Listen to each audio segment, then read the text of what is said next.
오늘은 이제 이 트렌드 세미나 첫 번째 시간으로 웹3 시장에 대해서 좀 초점을 맞춰서 설명을 드리겠습니다. 뭐 잘 아시겠지만은 지난 한 6 개월 사이에 이 웹3 시장에 평지 풍파가 엄청 많았죠. 그래서 올해가 아마 제가 볼 때는 웹3 시장 혹은 이 크립토 시장에 굉장히 그 예년에 없었던 가장 큰 이제 평지 풍파가 있는 해로 기록이 될 텐데, 그 결과 아마 시장에 대해 굉장히 큰 변화가 많이 생길 거예요. 생길 거라고 생각을 하고 있고, 당연히 생길 수밖에 없고. 왜냐하면 그 규모가 적지 않은 규모이기 때문에. 그래서 일단 오늘은 제일 먼저 그 올해 있었던 몇 개의 큰 인시던트, 제일 큰 게 이제 테라와 FTX 같은 사건인데, 그것을 통해서 어떤 일이 일어났고, 어떤 과정, 배경에서 일어났고, 그것이 어떤 의미를 있는가에 대해서 일단 간략하게 먼저 한번 살펴보도록 하겠습니다.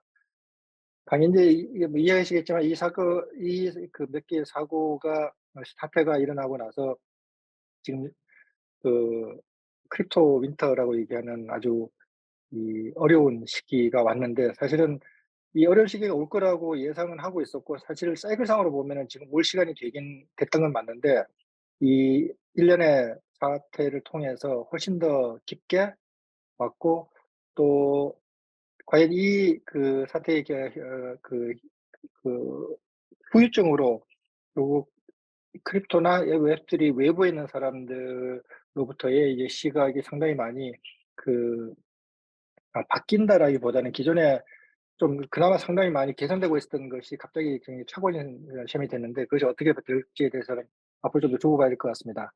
일단은 먼저 그 어떤 일이 일어났고 그런 것들이 어떤 임팩트가 있을지에 대해서 또 간략하게 좀 설명을 한번 드려 보겠습니다. 제일 먼저 테라인데, 테라는 원래 잘 아시겠지만은 올해 5월 초, 5월 대략 한 7-8일 사이에, 거의 이틀 사이에 그 테라가 운영하는 테라가 발행한 그 뭐지 스테이블 코인 USDT가 디페깅되고, 그것과 함께 이제 테라 가격이 테라의 거버넌스 코어 토큰인 루나 가격이 폭락을 하면서 사실상 테라가 이제 와이프아웃 시장에서 없어져 버린 결과가 됐는데, 그 배경에 대해서과 그다음에 일어났던 일에 대해서 좀 설명을 한번 먼저 드려보겠습니다.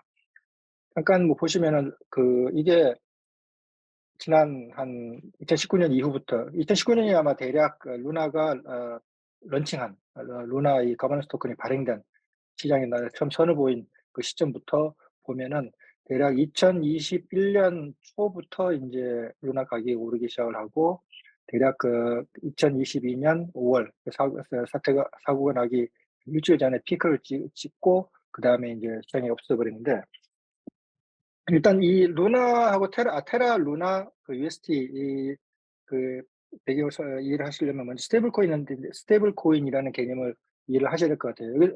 이해를 하셔야 될 것 같아요. 여기서 이제 스테이블 코인에 대한 설명을 자세히 드리긴 어렵고, 스테이블 코인은 여러분이 알고 계시는 이더나 비트코인과는 달리 어 우리가 가지고 있는 화폐에 연동된 가치가 연동돼서 가격이 상대적으로 피아트로 표현되는 가격이 변하지 않는 코인이 를 통칭해서 이제 스테이블 코인이라고 얘기를 하는데, 크게 보면은 스테이블 코인 종류는 세 가지가 있습니다. 이게 피아트 백스 혹은 피아트 콜레터럴라이즈드 스테이블 코인이 있고, 그다음에 크립토 백스, 그다음에 알고리즘믹, 이 세 가지가 있는데, 각각 보면은 피아트 백스는 피아트 화폐, 즉 US 달러, 우리가 알고 있는 진짜 화폐죠. 화폐에 의해서 보장이 되는 스테이블 코인이고, 그다음에 크립토는 이더나 비트코인 같은 그런 크립토 자산을 통해서 베이킹이 되고, 알고리즘믹은 그런 베이킹 없이 어떤 알고리즘에 의해서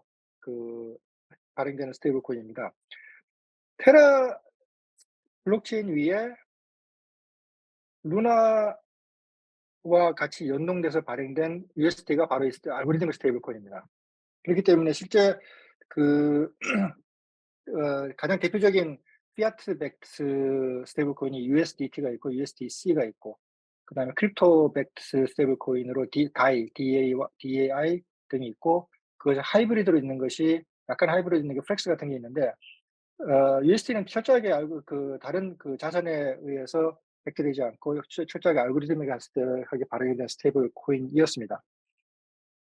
사실은 이 알고리즘 스테이블 코인에 대한 지속 가능성에 대해서는 사실은 시장에서 늘 의문을 가져왔습니다. 그러니까 챌린지를 받아왔고, 과연 그 지속 가능하냐라는 질문을 많이 받았고, 그것에 대해서 사람들이 굉장히 많은 사람들이 그 의문을 가지고 있었던 것도 사실이고, 실질적으로 뒤에 보여드리겠지만은 이 사고가 나기 바로 일주일 전에도 USD와 루나의 이제 프라이스 지속 가능한 프라이싱 구조가 아니다라는 리포팅도 있었는데, 결과적으로는 저는 개인적으로는 알고리즘 스테이블 코인에 대해 지속 가능성에 대해 믿지 않기 때문에, 사이드를 말씀드리면 저는 2018년도에 테라 프라이빗 세일즈에 투자할 기회가 없었는데 저는 투자를 안 했습니다. 그때 이 알고리즘 스테이블 코인에 대한 진료가 없었기 때문에.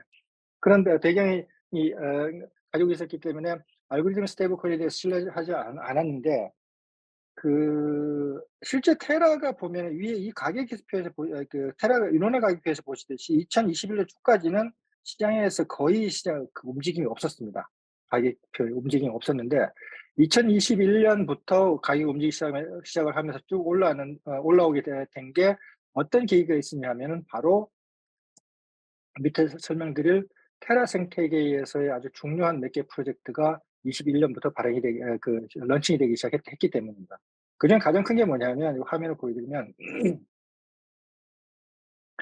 앵커 프로토콜이 있고, 그 다음에 밑에 미러 프로토콜, 이 두 가지가 어떻게 보면 가장 대표적인 프로토콜이라고 얘기를 하는데, 앵커 프로토콜이 가장, 이 모든, 사태의 출발점이 됐던, 프로토콜입니다. 이게 뭐냐면은, USD를 그러니까 예치를 하면은 20%의 확정된 금리로 USD를 이자를 붙여서 돌려주는 그런 일종의 예치 프로덕트였습니다.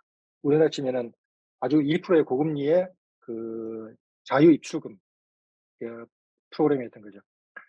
이 앵커 프로토콜이 2021년 초에 런칭이 되면서 루나에 있는 TVL이라는 게 토탈 밸류 럭트라고 얘기해서 결국 이 테라 블록체인의 에서 발행된 자산에 결국 테라 블록체인 하에 묶여져 있는 혹은 락되어 있는 자산의 총량이 2021년 초부터 제로부터 쭉 증가해서 어디까지 올라갔냐면은 터지기 바로 직전에 대략 30조까지 올라갔습니다. 오늘 설명드릴 때 제가 1빌리언은 그냥 1조로 계산하겠습니다. 통상 지금 환율로 보면 1.3조이긴 한데 계산이 복잡하니까 그냥 1조로 설명드리면, 30조까지 피크로 올라갔었고, 그것에 드라이브 해준 전체 가장 큰 요소가 바로 앵커 프로토콜이었고, 실질적으로 TVL 기준으로 보더라도 전체 루나의 대략 한 60% 정도가 여기 나오죠. 앵커 프로토콜 TVL이 여기 나오는데, 직전에 거의 16조 전체 29조 중에서 16조가 앵커 프로토콜의 TVL이 될 정도로 굉장히 결정적인 역할을 많이 차지했습니다. 결국은 포인트는 뭐냐면 20%의 확정금, 그리고 실제 하나 더 말씀드리면, 이걸 기준으로 해서 작년 5월 기준으로 모든 블록체인에서의 TVL을 보면, 마켓캡과 TVL을 보게 되면은 이더리움 바로 다음으로 두 번째로 컸던 게 바로 테라였습니다. 바로 이게 오른쪽에 보면 이더리움의 TVL이 약 130조, 그 다음에 테라의 TVL이 약 30조, 그 다음에 바이낸스의 BSC가 13조, 그 다음에 아발란체가 10조, 이런 규모로 TVL이 자산이 몰릴 정도로 많이 활성화됐는데, 결국 포인트는 뭐냐면은 20%의 확정 금리에 사람들이 현혹된 거죠. 현혹돼서 결국 이제 들어와서 자산을 맡기고 USD를 발행을 받고, 그걸 앵커 프로토콜에 맡겨서 20%의 금리를 받아가는 기 위해서 약 20조 정도, 30조 정도의 돈이 몰린 거죠. 근데 이 문제는 뭐냐면, 과연 20%의 이자를 지급해 주는 게 지속 가능한 구조였느냐라는 부분에 대해서는 업계의 모든 사람이 100% 다 동의한 게 지속 가능하지 않다라고 얘기했습니다. 제가 보여드리면 바로 이게 바로 테라 사태가 나기 정확히 일주일 전인 5월 1일 날 나온 글인데, 이 글의 내용을 보면 대충 요약해서 말씀드리면, 앵커 프로토콜의 20% 중에서 실제로 사람들이 결국 예치를 한 UST를 가지고 다시 대출을 해 주고 그 이자를 받는 게 통상적인 결국 인제 이 가장 뱅킹의 가장 기본인데, 예치된 UST를 가지고 대출을 해 주고 받는 금리가 대략 얼마 정도였냐 하면은 대략 3에서 5% 정도였습니다. 그러니까 3에서 5% 정도는 UST를 빌려간 사람들한테 이자를 받은 걸로 커버가 되지만, 나머지 15% 정도는 소위 말해 LFC를 뭐 TFC라고 얘기하죠. LFC였나? 결국 LGF 루나 가드 파운데이션이라고 얘기하는 거기에 리저브가 대략 한 그때 여기 숫자가 나오는데 3조였나 5조 정도 있었고, 그걸로 그 나머지 15%에서 17% 정도의 이자 차이를 메꿔주고 있었던 거죠. 메꿔주고 있었고, 요 글을 보면은 어떻게 나오냐면은 요 시점부터, 그러니까 2022년 5월 기준으로 해서 그 자금이 지속 가능한 기간을 대략 18개월 정도 이렇게 되었습니다. 무슨 뜻이냐면, 어차피 2022년 5월 기준으로 18개월 후, 그러니까 2023년 가을쯤 되면은 돈이 떨어져서 2% 금리를 줄 수가 없는 상황이 됐었고, 그렇기 때문에 어차피 20% 이자 주던 것이 서서히 줄여나가면서 이 런웨이를 벌어서 그 기간에 어쨌든 그거를 메이크업할 수 있는 방법을 찾아야 되는 상황이었던 거죠, 테라 자체가. 그리고 실제로 그 작업을 시작했습니다. 그게 어떤 거냐면 두 가지가 있는데, 바로 이게 2022년 4월 거의 한 달 전에 커브의 4풀을 만들었습니다. 이거 커브의 4풀에 대해서는 제가 설명드리기 되게 어려운데, 비유를 하는 게 뭐냐면은 간단하게 비유를 설명드리자면 뭐냐면은, 4개의 스테이블 코인 간에 서로 통화 스왑 풀을 만들어 놓은 겁니다. 우리 실제 사회에서 보면은 US 달러와 원화 사이에 통화 스왑 풀을 만들어 놓잖아요. 통화 스왑을 받을 수 있는. 그 풀을 결국 USDT, USDC, FREX, UST 4개 사이에 포프를 만들어서 여기에 대략 숫자가 정확한 숫자는 기억이 안 나는 대략 5조 정도의 사이즈의 풀을 만들었고, 5조였나 10조 정도 사이즈의 풀을 만들었고, 또 하나 계획이 발표한 게 뭐였냐면은 LGF가 10빌리언 10조 규모의 BTC를 바이하겠다. 그러니까 매입하겠다라고 발표를 했습니다. 그리고 실제로 얼마 정도 매입했냐면 대략 3조에서 4조 정도 매입을 했습니다, 실제로. 이 사고 터지기 직전에까지. 그래서 저는 이 두 개를 보면서, 그래. 루나가 알고리즘 스테이블 코인으로 시작을 했지만, 만약에 BTC를 지금 어차피 내부에 자산이 30조 정도 있으니까, TVL 30조 정도 있으니까 그중에 10조를 가지고 BTC를 만약에 산다. 그게 성공을 하면 플러스 10조의 BTC 가격이 만약에 운이 좋게 3배 뛰면 30조가 되는 거죠.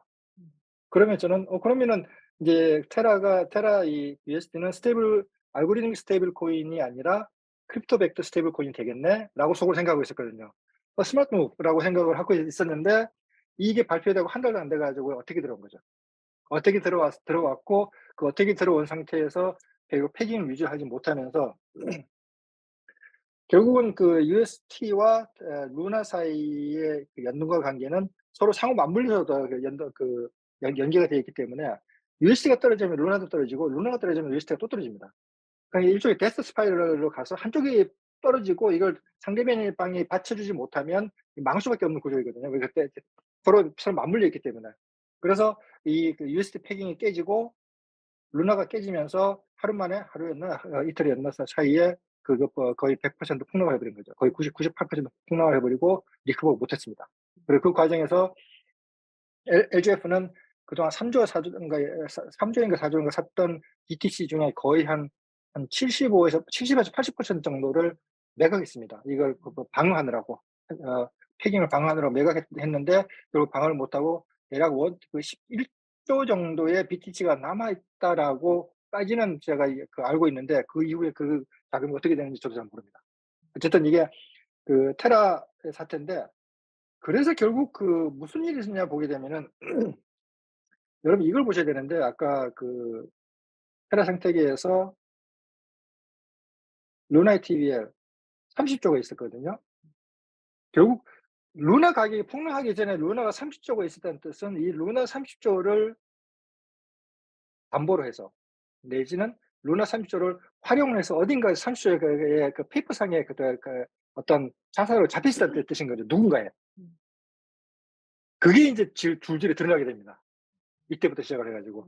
그게 그래서 실제는 참고로 보면 뭐 그날 테러 관련해서 무슨 일이 있었는지 한글로 제일 잘 정리해 놓은 게 이 글이긴 한데, 저는 여기서 그 에서리온하고 약간 이제 시각이 좀 다른 게, 저는 알고리즘 스테이블 코인에 대한 기대를 전혀 기본적으로 갖고 있지 않기 때문에 약간의 그 점에서는 에서리온과 약간 시장을 보는 시각이 좀 다르긴 하고, 그다음에 전 매크로적으로 전체적으로 이 드래곤플라이의 이 창업자인데 하십 히로시인가, 예, 그 드래곤플라이라는 굉장히 큰 크립토 펀드의 창업자이긴 한데, 여기서 이제 USD를 분석한 내용, 그다음에 실제 난센이라는 애널리틱 플랫폼에서 온체인으로 어떤 일이 일어났는지 분석하는 거 참고로 보시면 아마 좋을 것 같고, 참고로 어젠가 그저께인가 새로운 주장이 하나 나온 게 있어요.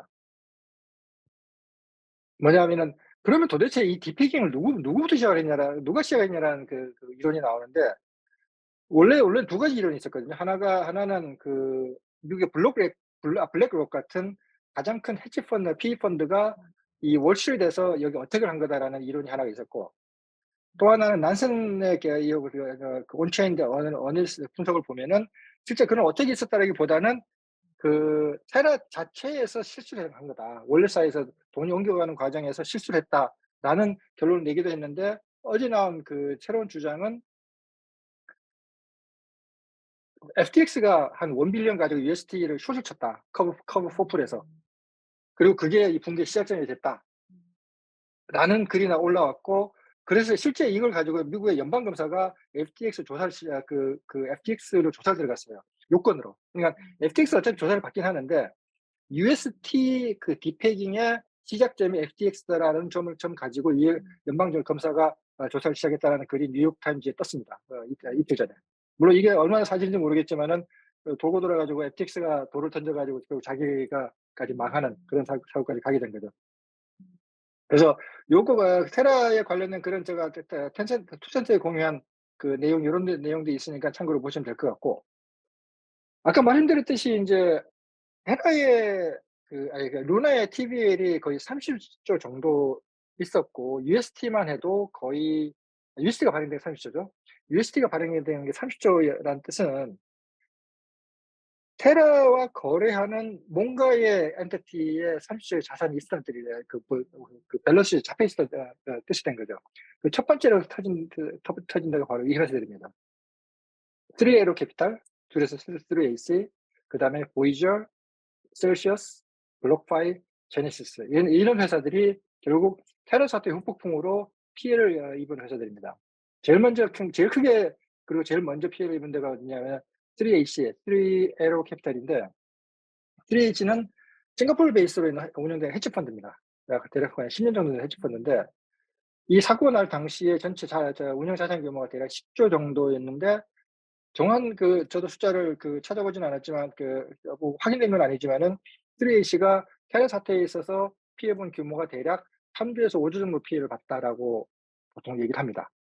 이 두 가지가 어디서 피해를 봤냐면, 테라의 UST 자체에 물린 것도 몇 조가 되고, 또 하나 어디서 물리냐면은 이 과정에서 GBTC라는, 나중에 이제 설명드리겠지만 DCG, 밑에 나오는 DCG와 제네시스가 한 그룹인데, DCG 산하에 제네시스라는 랜딩 회사가 있고 대출 회사가 있고, 또 하나가 뭐가 있냐면은 ETF는 아닌데 ETF 같은 BTC 비트코인 ETF 같은 엔티티가 하나 있습니다. 그게 그레이스케일 GBTC인데,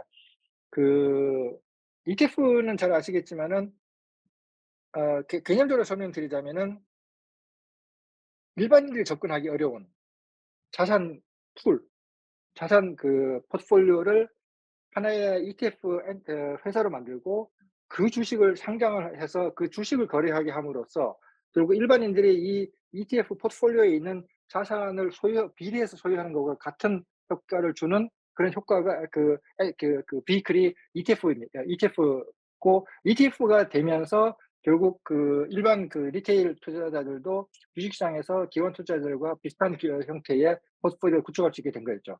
근데 현재 미국 시장에서 한 게 이슈가 뭐냐면은 BTC나 이더리움에 대한 ETF가 아직 없습니다. 아직 SEC가 허가를 안 해줬는데, 거의 10년째 시도하고 있어 허가를 안 해주고 있는데,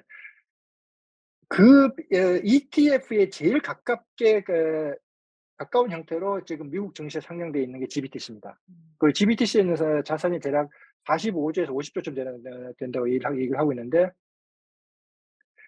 이, 이 나중에 한번 보시면 어쨌든 그 자세히 설명드리기 너무 길고, GBTC의 특징 중에 하나가 뭐냐면은 100% ETF가 아니기 때문에 그 자산 가치, 그러니까 NAV라고 얘기하죠. Net Asset Value 대비 GBTC의 가격이 기존에는 대략 30에서 40% 프리미엄이 있었어요. 그게 무슨 뜻이냐면 GBTC 비이클 내에 있는 비트코인 자산의 자산 가치를 그 GBTC 주식수로 나눈 것 대비 그 GBTC 주식 가격이 한 30-40% 비쌌다는 뜻인 거죠. 그럼 뭐가 가능해지냐면 GBTC 풍차돌이라고 얘기하는데, GBTC 주식을 샀다가 팔고, 아니 숏을 치고, 그다음에 BTC를 사고 해서 그 과정에서 한 사이클만 더 오면 40%의 그 마진을 먹는 그 피해 풍차 돌리기를 할 수가 있었어요. 일단 풍차 돌리기 얘기하는데, 결국 그 40%의 NAV 대비 있는 마진을 가지고 그걸 계속 돌리면서 그 리스크 프리 수익을 낼 수 있는 그 방식이 있는데, 3A씨가 그걸로 한 몇 빌리언 정도 돌렸었어요. 그걸 한 몇 조 정도 돌렸고, 테라에 한 몇 조 정도 물렸는데, GBTC의 가격을 아주 보시면은, 최근에 가격 보시면은, 지금은 GBTC가 NAV 대비 마이너스 40% 떨어졌어요. 이 프리미엄에서부터 디스카운트로 떨어졌는데, 거의 80% 떨어진 거죠. 비트코인 가격 대비. 그 과정에서 3A씨가 여기에 또 한 2-3조 물렸고, 테라에 2-3조 물려가지고, 대략 테라, 인스턴트 전후로 해서 한 5조 정도의 피해를 보면서 바로 7월 달에 파산 신청이 들어갔습니다. 그리고 이와 동시에 같이 비슷한 규모로 이제 대출에 물려서 파산 신청 들어간 데가 보이저 디지털, 셀시어스, 블록파이가 어려워졌고, 제네시스는 사실은 불과 한 몇 주 전까지는 별로 드러나지 않았었는데, 보이저, 셀시어스, 블록파이가 셋 다 3A씨의 영향을 받아서 위험하다라고 6월, 7월 달에 소문이 파다했었고, 결국 보이저하고 셀시어스, 그중에 되게 재밌는 거는 나중에 나올 FTX의 창업자 샘 뱅크 프리드만이죠. SBF가 보이저하고 셀시어스, 블록파이 셋 다 구제 금융해 주겠다라고 나섰어요. 딱 요때. 그래서 다 들여다보고 나서 보이저하고 셀시어스는 포기를 하고 블록파이만 구제 금융해 줬습니다. 2억 5천만 불. 근데 나중에 또 설명드리겠지만은, 근데 구제 금융했던 그 화폐가 뭐였냐면은 FTT 토큰으로 2억 5천만 불 정도 구제 금융해 줬어요. FTT는 뭐냐면 FTX가 발행한 자체 토큰입니다. 그래서 나중에 FTX 상황에서 다시 한번 설명드리겠지만은, 이때 FTX가 이제 제공한 구제금 2억 5천만 불이 FTX 사태가 일어나고 나서 그게 1,000만 불 이하로 가격이 떨어져서, 결국 블록파이가 11월 달 FTX 사고 나서 사태 난 이후 2주인가 후에 파산 신청을 다시 들어갔습니다. 결국 한 4개월 정도 있다 파산 신청 들어간 거고, 보이저가 셀시어스는 결국 FTX가 구제 금융하지 않아가서 바로 이제 파산 신청 들어갔는데, 나중에 FTX 사태에서 다시 한번 언급을 드리겠지만은, 이때 SBF가, 그러니까 FTX 창업자가 보이저, 셀시어스, 블록파이에 구제 금융을 하겠다고 나선 제일 큰 이유를 나중에 사람들이 어떻게 해석하고 있냐면은, 보이저하고 셀시어스하고 블록파이에 들어가 있는 FTT 토큰이 상당한 규모가 있었고, 만약에 이 세 개 회사가 파산을 하면서 FTT 토큰 자체가 시중에 익스포즈가 돼서 가격이 떨어지면은, 그것에 FTX하고 알라메다 리서치 자체가 영향을 받게 됩니다. 그걸 막으려고 구제금융 가려고 했다가 너무 보이저하고 셀시어스는 규모가 커서 못하고 블록파이만 2억 5천만 구제금융 들어간 거죠. 참고로 셀시어스는 운용 자산이 15조쯤 되는데, 파산 신청 들어갈 때 남은 자산이 대략 2조 정도 남아 있어서 결국 13조 정도 피해를 봤다고 얘기를 하거든요. 그러니까 대충 그렇게 해서 이걸 보시면은 테라 30조에서 후폭풍으로 들어온 규모가 대략 3AC, 보이저, 셀시어스, 블록파이만 합쳐서 대략 한 20조 정도 내외의 피해가 갔다라고 볼 수 있고, 제네시스는 나중에 다시 한번 드리겠지만 3AC의 영향으로 약 1조 정도 피해를 봤다라고 돼 있습니다. 나와 있고 근데 요 당시에는 요거는 그 제네시스의 모회사인 제네시스 트레이딩입니다. 제네시스 트레이딩의 모회사인 BCG가 구제 금액으로 일단은 넘어갔다라고 일단 나와 있습니다. 그래서 밑에 링크 보시면은 결국 이 테라의 폭풍으로 3AC, 보이저, 셀시어스, 블록파이가 얼마만큼 피해를 입었는가에 대한 데이터가 대략 나와 있습니다. 그래서 넘어가는가 했는데 11월 달에 이제 이 FTX 사고가 터졌죠. 왜냐하면 그 시발점은 코인데스크 기사였습니다. 그러니까 알라메다의 전체 자산 저는 밸런스상의 자산이 15조쯤 되는데 그중에 6조가 FTT이다. 그리고 FTT의 가격은 예를 들면은 현재는 시장 가격에 의해서 6조라고 나와 있긴 하지만은 FTT는 워낙 시중에 풀린 물량 자체가 극도로 적고 이 FTT의 가격이 워낙 그 그 뭐냐 다른 걸로 팩트된 그러니까 충분히 뭐라고 얘기했죠? 어쨌든 충분히 다른 자산으로 뒷받침되어 있는 자산 토큰이 아니기 때문에 이건 위험한 자산이다라는 기사를 냈고 며칠 후에 바이낸스 창업자가 바이낸스가 가지고 있는 약 2조 규모의 FTT 자산을 매각하겠다고 트위터에 발표했습니다. 발표했고 이틀 사이에 FTT 가격이 90% 이상을 폭락을 하면서 FTX가 더 이상 이걸 시장 방어하지 못하겠다라고 패기를 들었고 하루 만에 바이낸스가 이 FTX를 인수하겠다고 인수 의향을 표현했다가 하루 만에 철회하고 그 이틀 후에 FTX 파산 시장에 들어갔습니다. 대충 일어났던 일들이 여기 나오는데 이 자산 규모를 보게 되면은 밑에 나와 있는데 여기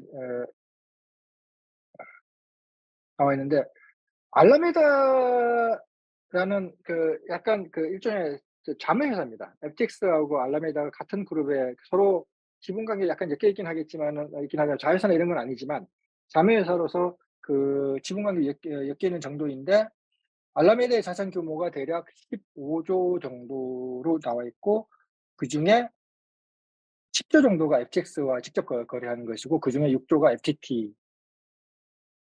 토큰. 그다음에 여기에 제네시스가 또 1조 정도 물렸습니다. FTX에. 물론 인제 그 다른 지원 투자자 점프 크립토나 멀티코인이나 패러다임 같은 데도 물렸고 제일 크게 영향을 받은 데가 솔라나입니다. 솔라나가 대략 1.2조 정도의 규모의 솔 토큰을 FTX가 보유하고 있다가 결국 나중에 이제 여기 아랫부분에 솔라나 뒷부분에 나오는데 FTX 사태가 나면서도 가격이 폭락을 했습니다. 폭락을 했고 하나 더 직접적으로 여러분들이 영향을 받으셨을 수도 있는데 세럼이라는 솔라나 기반의 NFT 마켓플레이스는 FTX가 직접 운영을 하고 있었어요. 사실상 경영권을 가지고 있었기 때문에 이번 FTX 사태 후폭풍으로 세럼이라는 마켓플레이스 자체가 문을 닫았고 아까 말씀드린 블록파이가 결국 못 견디고 파산 시장에 들어간 거죠.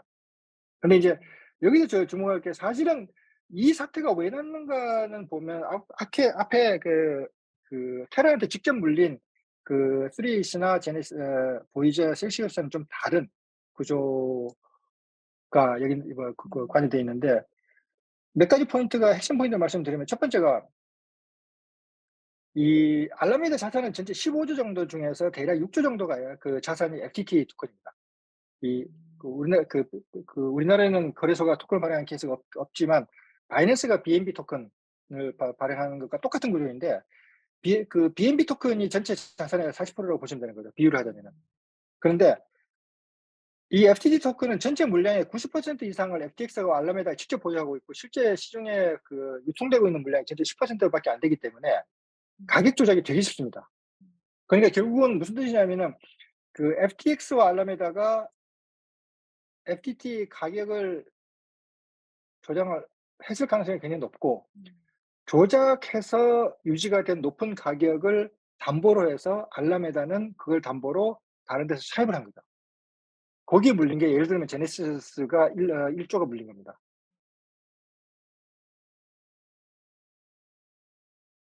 그래서 그 세 번째 보시면은 3AC가 테라 직후에 3AC가 파산한 후에 알라메다와 FTX가 어떤 거래가 있었냐면은 FTT 토큰, 알라메다 가지고 있는 FTT 토큰을 FTX한테 4 조를 주고 보내주고, 그 대가로 FTX는 현금을 알라메다한테 4 조를 보냈습니다.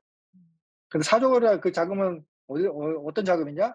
대부분 FTX의 거래소에 보관되어 있는 고객 자금이었을 겁니다. 그래서 아마 그 FTX에 혹시 만약에 거래를 하신 분이 있다면 지금 누구도 추궁 못 하고 있거든요.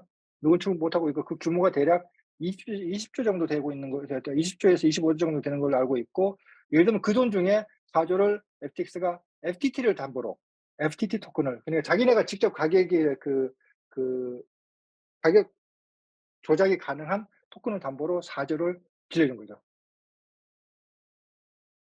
그리고 심지어 11월 초에 바이낸스가 FTT를 파겠다, 숏하겠다고 했을 때 알라메다 이걸 매입한 자금 규모의 자금조차가 내부에 없었습니다. 4 조를 줬는데 남아 있는 자금이 6천억 밖에 없습니다, 알라메다 내부에.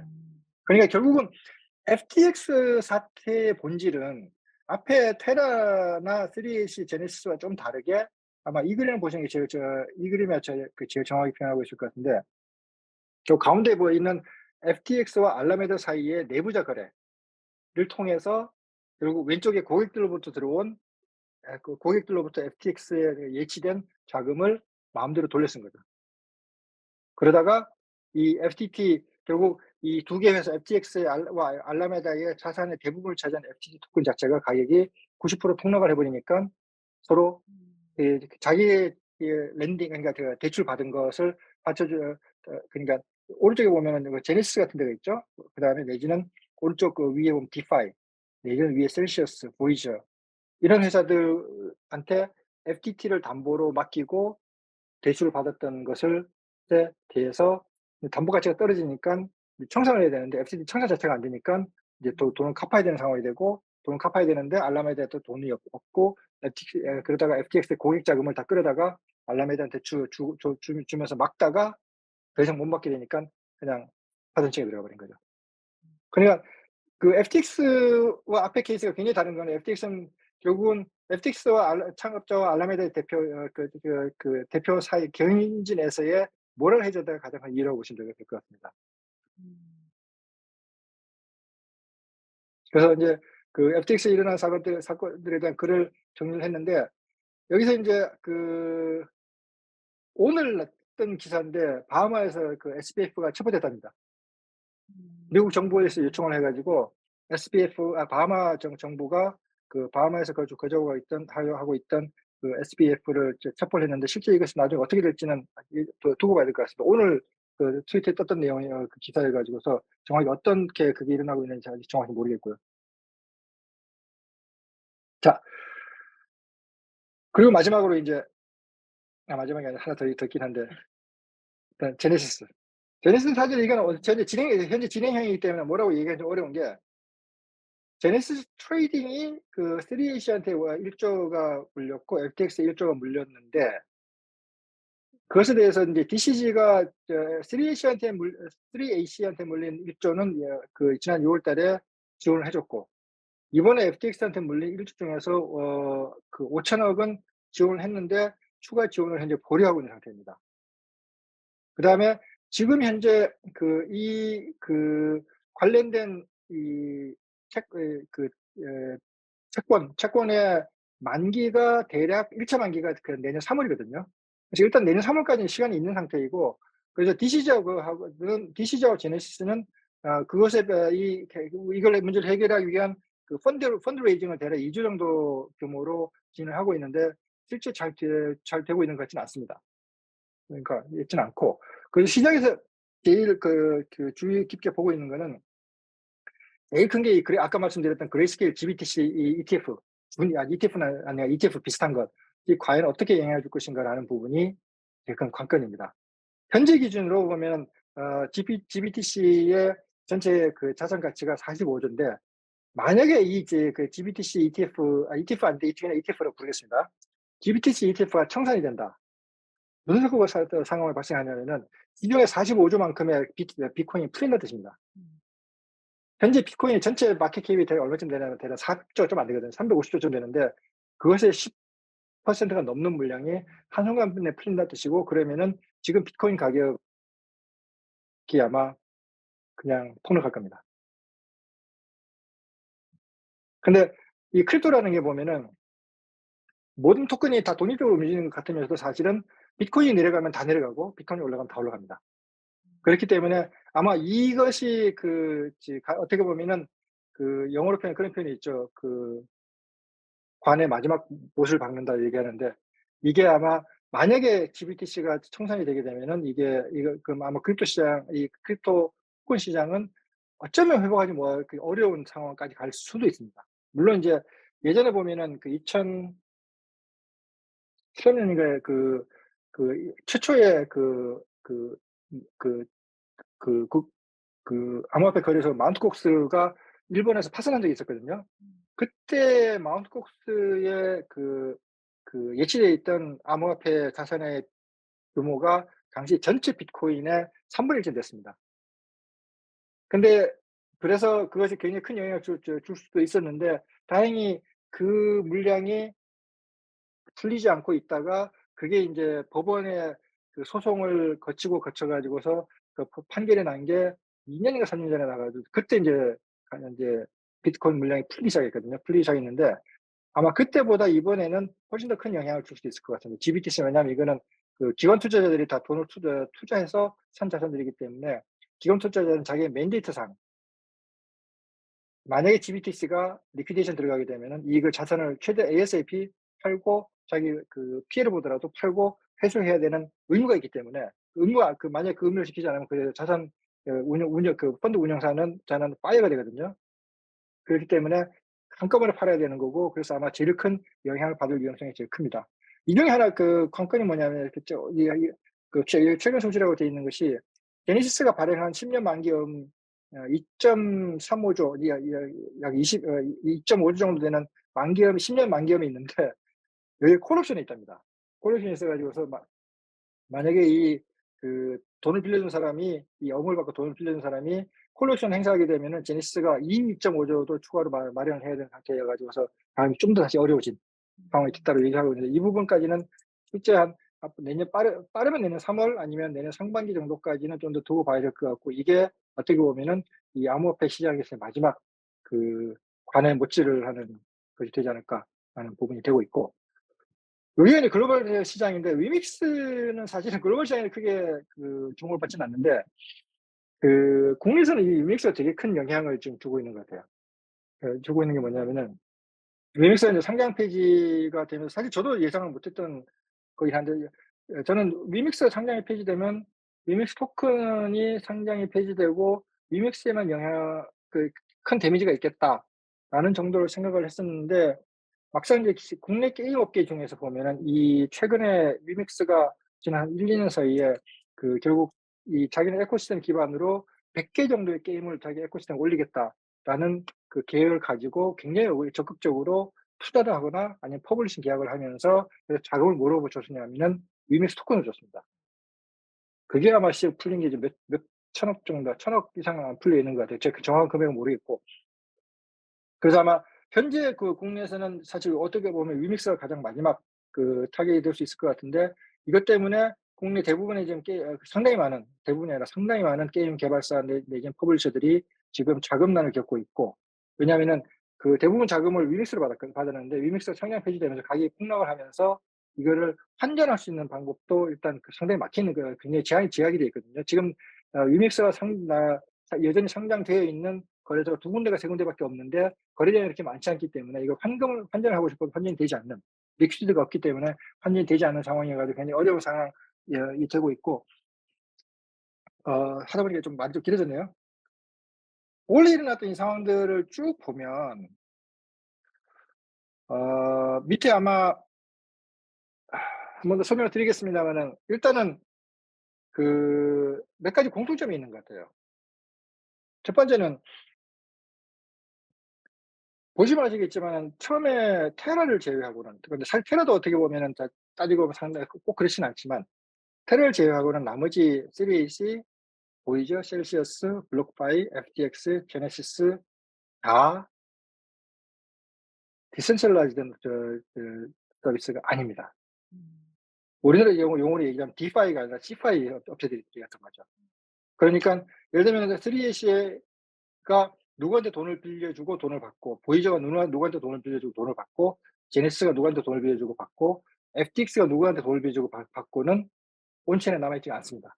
음. 그러나 이 기업들이 데이터, 예를 들면 의무에 의해서 자기 이 상장돼 있어 되는 기업의 의무로서 기업을 디스클로즈 해야 되는 의무가 있지 않는 한 자기가 누구한테서 돈을 빌려주고 받고를 공개할 의무가 없기 때문에 이 사태가 어떻게 얽혀 있는가 사실 다 아는 수 있는 사람은 파산관제인밖에 없습니다.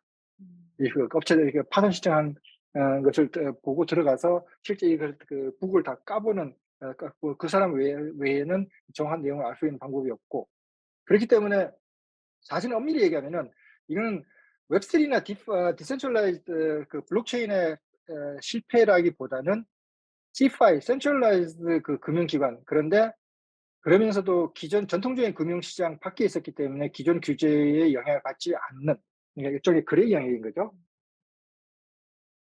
구조는 기존의 금융기관과 똑같은데 기존 금융기관만큼의 규제를 받지 않는 중간에 그레이 영역에 있는 기관들의, 저는 모럴 해저드에 의해서 이런 사고를 한 거라고 일단 규정을 내리고 있고, 대부분의 웹3 쪽에서 빌더들, 실제 프로젝트를 구축하고 있는 사람들도 대략 비슷한 시각을 가지고 있습니다.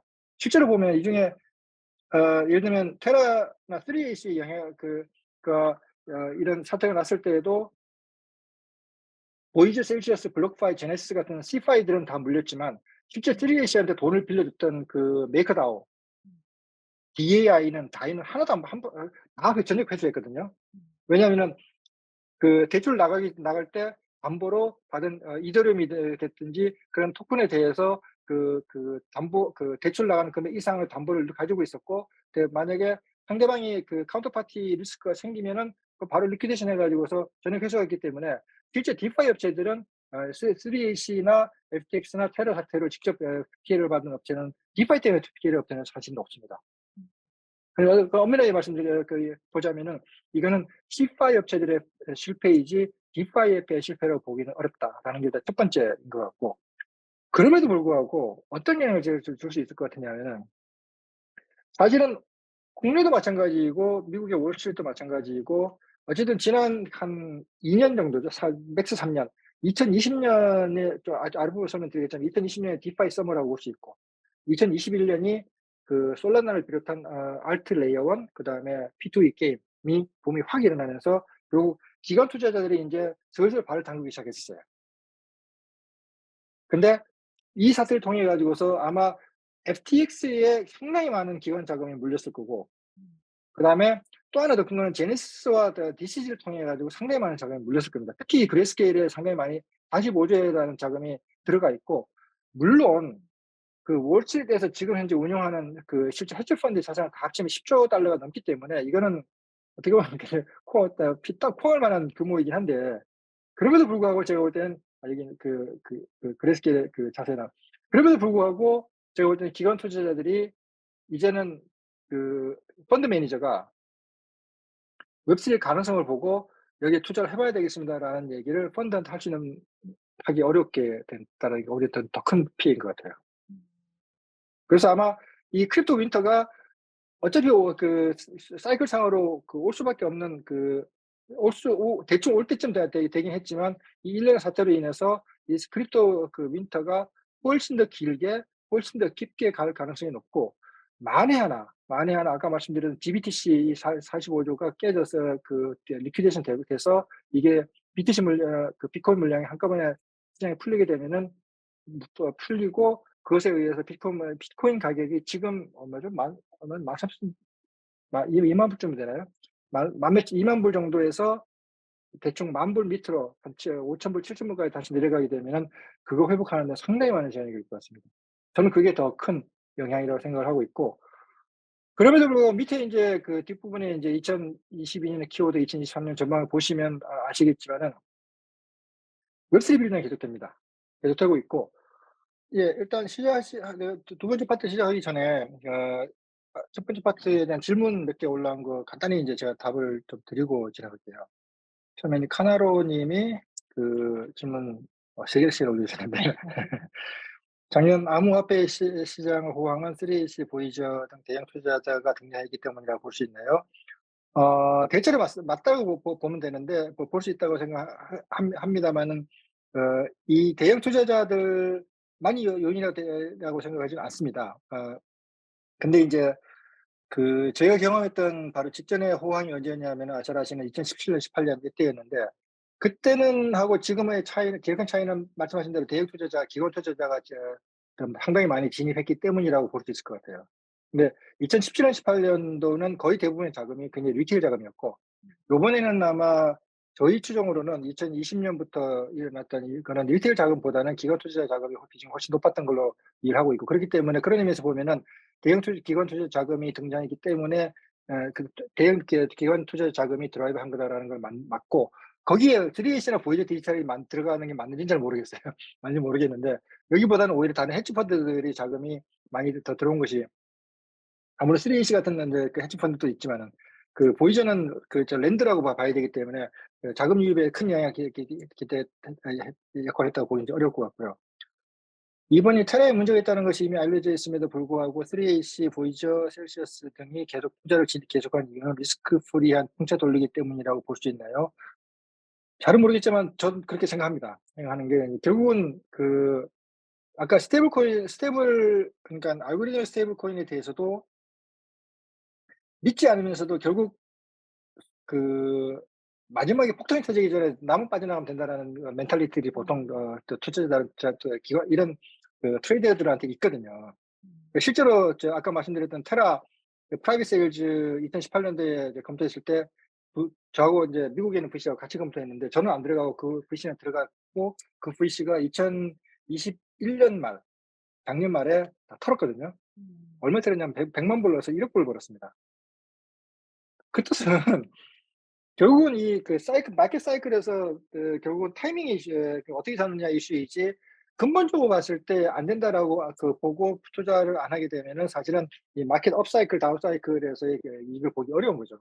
그래서 결국은 이제 트레이더들은 그것에 대한 리스크 테이크를 감수하고 풍차 돌리기 내지는 수건 돌리기 할 수밖에 없는, 폭탄 돌리기 할 수밖에 없는 거고, 자, 예를 들면은 100 년을 놓고 보고 리스크 없는 자산에 투자하려면은 금밖에 없거든요. 그죠?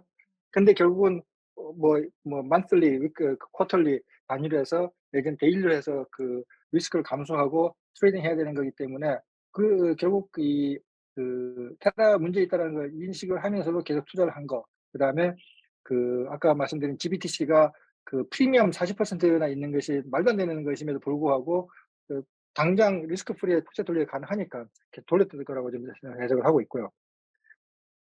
세 번째 질문이 인제 암호시장, 화폐시장에 참여하는 중앙화된 금융기관이 문제인데 주식시장의 금융기관처럼 감독할 수 있는 방안이 보완되고 있나요? 사실 저도 잘 모릅니다. 잘 모르는데, 아마 이번에 이 FTX 사태로 인해 가지고서 특히 미국의 SEC가 이 미국의 기관 투자자들에 대한 규제는 상당히 많이 들어갈 겁니다. 그래서 지금 현재 미국의, 나중에 뒷부분에 나오긴 하는데, 이게 좀 가이드라인이 어떻게 나눠졌냐 하면은 주식으로 간주될 수 있는 미국의 하위 테스트에 의해서, 미국 하위 테스트라는 게 있거든요. SEC에 보면 어떤 토큰이 내지는 어떤 자산이 주식이냐 아니냐를 판단할 때 그게 적용하는 기준이 세 가지가 있는데, 그걸 묶어서 하위 테스트라고 얘기를 하는데, 하위 테스트에 의해서 증권이라고 간주가 되는 것은 SEC 담당입니다. 그리고 하위 테스트에 의해서 증권이 아니다라고 간주되는 것에 대해서는 CFTC 담당입니다. CFTC는 뭐더라? 선물, 그다음에 커머더티, 이런 것들 담당 관련된 금융 거래를 담당하는 두 개 정부 기관이거든요. 그래서 미국의 SEC하고 CFTC 두 개로 나눠지는데, 그 선을 그때 좀 그렇게 구분하는 걸로 돼 있고, 아마 그렇게 규제가 정리될 것 같습니다. 근데 하나 남은 거는 뭐냐면은 뒷부분에 다시 한번 그 언급을 드리겠지만은 스테이블 코인하고 CBDC, 특히 CBDC 발행을 어떻게 누가 담당을 하고 당연히 뭐 중앙은행이 하겠지만 그것에 대한 규제를 어떻게 할 것인가라는 부분, 그다음에 스테이블 코인에 대한 규제를 할 것인가라는 부분은 아직까지 현재 규정이 되고 있지 않은 상태이고요. 그게 이제 카나로 님 질문에 대한 답이고, 두 번째 분이 "위맥스 전망 궁금하네요."라고 하셨는데 저도 모릅니다. 저는 토큰 가격에 대해서 전혀 저는 에스티메이션을 못하기 때문에 저도 답을 드릴 수가 없고 안타깝습니다. 네. 세 번째는 어 원래가 이슈가 있었던 사건 대부분 모럴 해저드 깜깜이 정부 때문에 발생한 문제인데 결국 시장을 위해서 VC들의 역할이나 다른 역할을 가진 기관들이 함께 있어야 될 거 하는 거 아닐까 하는데 혹시 저희 생각은 어떤지. 어 어 VC들의 역할이 그런 역할을 하는 걸 기대하기 어렵죠. 왜냐면은 트레이더는 결국은 VC나 트레이더나 결국 같은 포지션인 거거든요. 트레이더는 그 리퀴드 에셋을 투자를 하고 이익을 추구하는 거고, VC는 일리퀴드 에셋, 그러니까 그 유동성이 없는 자산에 투자를 하고 해서 그 이익을 추구한다는 거 외에는 트레이더나 VC의 역할이 똑같기 때문에 VC가 예를 들면은 헤지 펀드에 대해서 규제를 할 수 있는 방법이 없죠. 왜냐하면 같은 투자 영역이 다른 것뿐이지 같은 포지션에 있는 투자자인데. 그러면 인제 이런 결국 모럴 해저드나 깜깜이 정보 부분에 대해서는 아까 말씀드렸듯이 대부분 다3AC, FTX, 그다음에 셀시어스, 보이저, 제네시스, BCG 다 보면은 기본적으로 C5거든요. 결국 일장 센트럴라이즈드 금융기관이고, 그렇기 때문에 이런 기관들에 대한 규제는 시간 문제로 들어올 거라고 생각합니다. 잘 아시겠지만 우리나라는 이미 이런 규제가 이미 있었거든요. 예를 들면은 우리나라의 암호화폐 거래소는 고객 자산을 마음대로 쓸 수 있는 게 금지되어 있습니다. 물론 법으로 그게 규정되어 있지는 않지만은 그 금융당국의 금감원의 금감원이죠. 금감원의 가이드라인에 의해서 자율 규제에 의해서 모든 암호화폐 거래소들이 고객 자산과 그 법인 자산을 엄격하게 구분을 하도록 되어 있고, 그렇기 때문에 모든 고객 자산에 대해서는 지금 뭐 인제 바이낸스가 막 자랑하고 있는 풀법 리저브가 국내의 모든 암호화폐 자산을 이미 동작을 하고 있거든요. 그렇듯이 그렇게 센트럴라이즈드 기관에 대한 규제는 각 나라마다 이제 들어올 겁니다. 우리나라는 이미 어느 정도 동작을 하고 있었던 거고. 그래서 그런 것들은 아마 또 전제 들어올 거라 생각을 하고 있는데, 두 번째는 "웹3 세계에서 결국 코인을 배제하고 웹3 서비스를 구축하는 방안에 대해서 어떻게 생각하시는지 궁금합니다."라고 질문하셨는데, 코인에 빠진 웹3가 아니죠. 뒷 아랫부분에서 설명을 드리겠습니다. 그 지금부터는 인제 올해에 이 웹3 쪽에 제가 생각하는 키워드가 뭐가 있었고, 그다음에 2023 년에 어떤 키워드가 있을까에 대해서 굉장히 아주 브로드하게 깊이 들어가기보다는 아주 이제 좀 그 높 그러니까 그 영어로 표현하면 30,000 feet에서 보는 뷰로, 보자 뷰로 일단 설명을 좀 드려보겠습니다. 일단 이번 사이클, 그러니까 2017년, 18년도에 붐이 있었다가 이제 윈터가 왔다가 다시 이번 사이클을 보면은 되게 첫 번째는 2020년도에 있었던 저희가 업계에서 얘기하는 디파이 서머가 시작점이라고 볼 수 있을 것 같습니다. 이게 인제 그 TVL인데, 이더리움 기반의 TVL인데 피크로 100조까지, 그러니까 2020 년도에 이렇게 피크가 2021년 말쯤이죠. 피크 100조까지 갔다가 지금 뚝 떨어지긴 했는데 결국 2020 년부터 붐이 올라와서 2020년 중반부터 쭉 올라가기 시작해서 100조까지 올라갔습니다. 그러니까 디파이 쪽의 TVL은 2020년 초만 해도 1 조가 안 된 상태였고 2020년 말에 15조로 올라가고, 그게 2021 년도에는 100조까지 올라간 거죠. 결국 이것을 촉발해 준 그게 뭐였냐면은 첫 번째 촉발해 준 게 컴파운드에서 나온 일드 파밍이었습니다. 결국 일드 파밍이 보면은 그 결국은 디파이 프로젝트의 가장 큰 매트릭 중에 하나가 TVL인데, TVL은 결국 프로토콜 내에 스테이킹 되거나 디포짓 되어 있는 자산의 총량을 뭐 TVL이라고 얘기하는데, 컴파운드가 인제 스테이킹을 하는 사람들한테 컴파운드 거버넌스 토큰을 발행해 줬어요, 무료로. 결국은 돈을 맡겨 놓으면은 거버넌스 토큰을 받는 형태로 해 가지고서 사람들이 확 몰린 거죠. 그래서 컴파운드가 이일드 파밍을 시작하면서부터 TVL이 일으킬 때 뛰었고, 그걸 따라서 인제 아베, 그러니까 에이브, 그다음에 연 파이낸스가 뒤따라왔고, 그다음에 유니스왑도 발행을 하고 스위스왑해서 결국은 일드 파밍이 2020 년도에 디파이 서머를 처음에 촉발시켰다고 볼 수 있을 것 같습니다. 근데 이제 일드 파밍의 구조를 인제 들여다보시면 아시겠지만은 이게 서스테이너블 구조는 아니거든요. 일드 파밍의 전신이 뭐냐면은 2018 년도에 뭐가 있었냐면 거래소 중에 그 이름이 갑자기 기억이 안 나는데, 유 그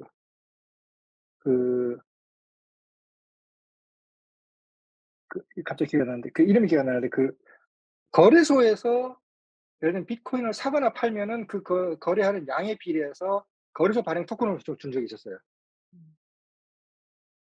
그래서 초반에 2018 년도 하반기에 신규 그런 방식으로 발행 거버넌스 토큰을 나눠주는 거래소가 거의 수십 개 생겨 가지고서 쭉 올라갔다가, 토큰을 발행을 뭐 그게 무제한 발행할 수 있는 건 아니니까 딱 한도를 딱 주고 나면 TV에 뚝 떨어져 버렸어요. 그게 한 보통 6 개월에서 1 년치 안 갔거든요. 올라갔다 내려오는 기간이.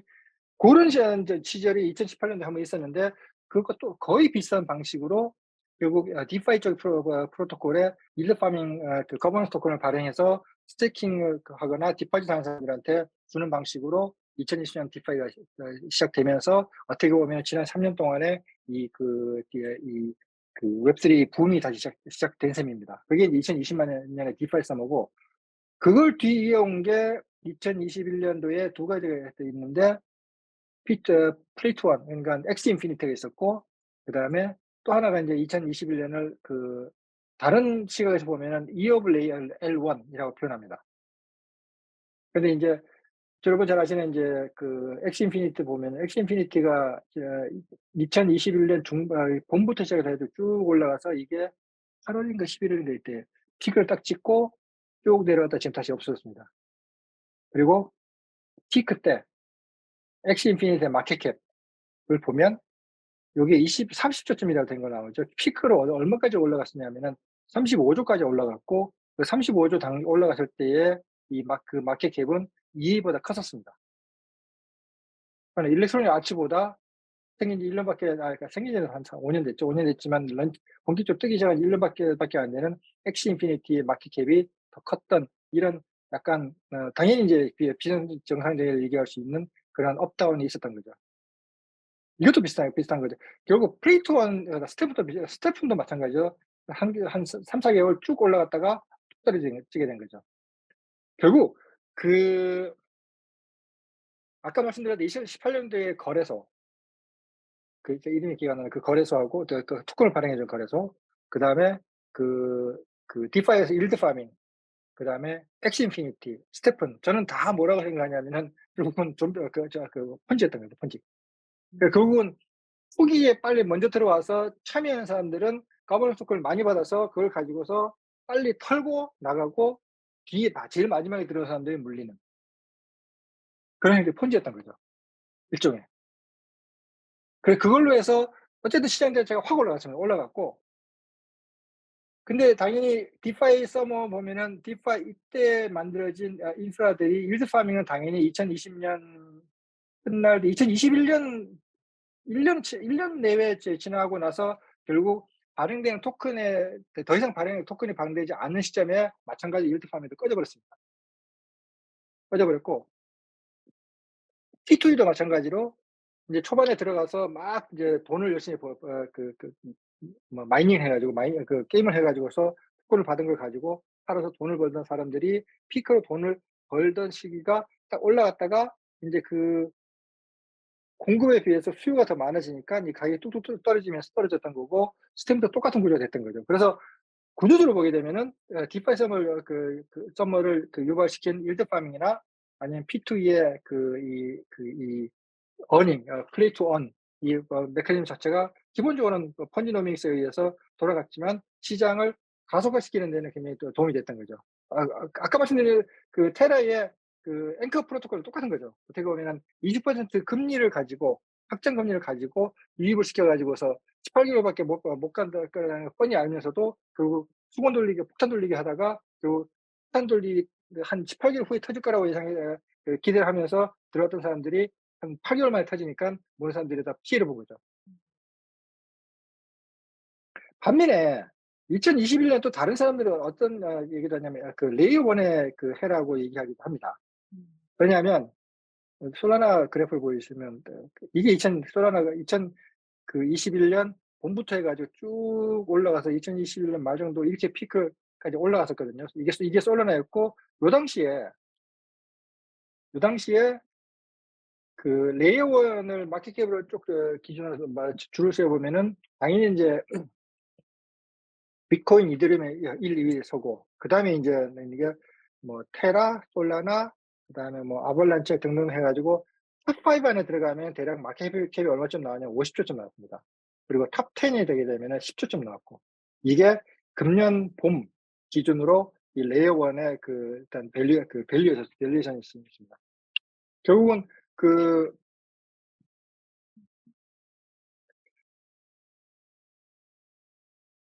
디파이 서머하고 P2E와는 쪼끔 다르게 근데 거의 비슷한 그 P2E와 거의 비슷한 타이밍으로 2021년 하반기부터 해서 2022년 상반기까지 이 레이어 1이 굉장히 떴고 테라도 또 똑같은 과정을 비슷한 과정을 여기 인제 그래프 제가 빼 놨군요.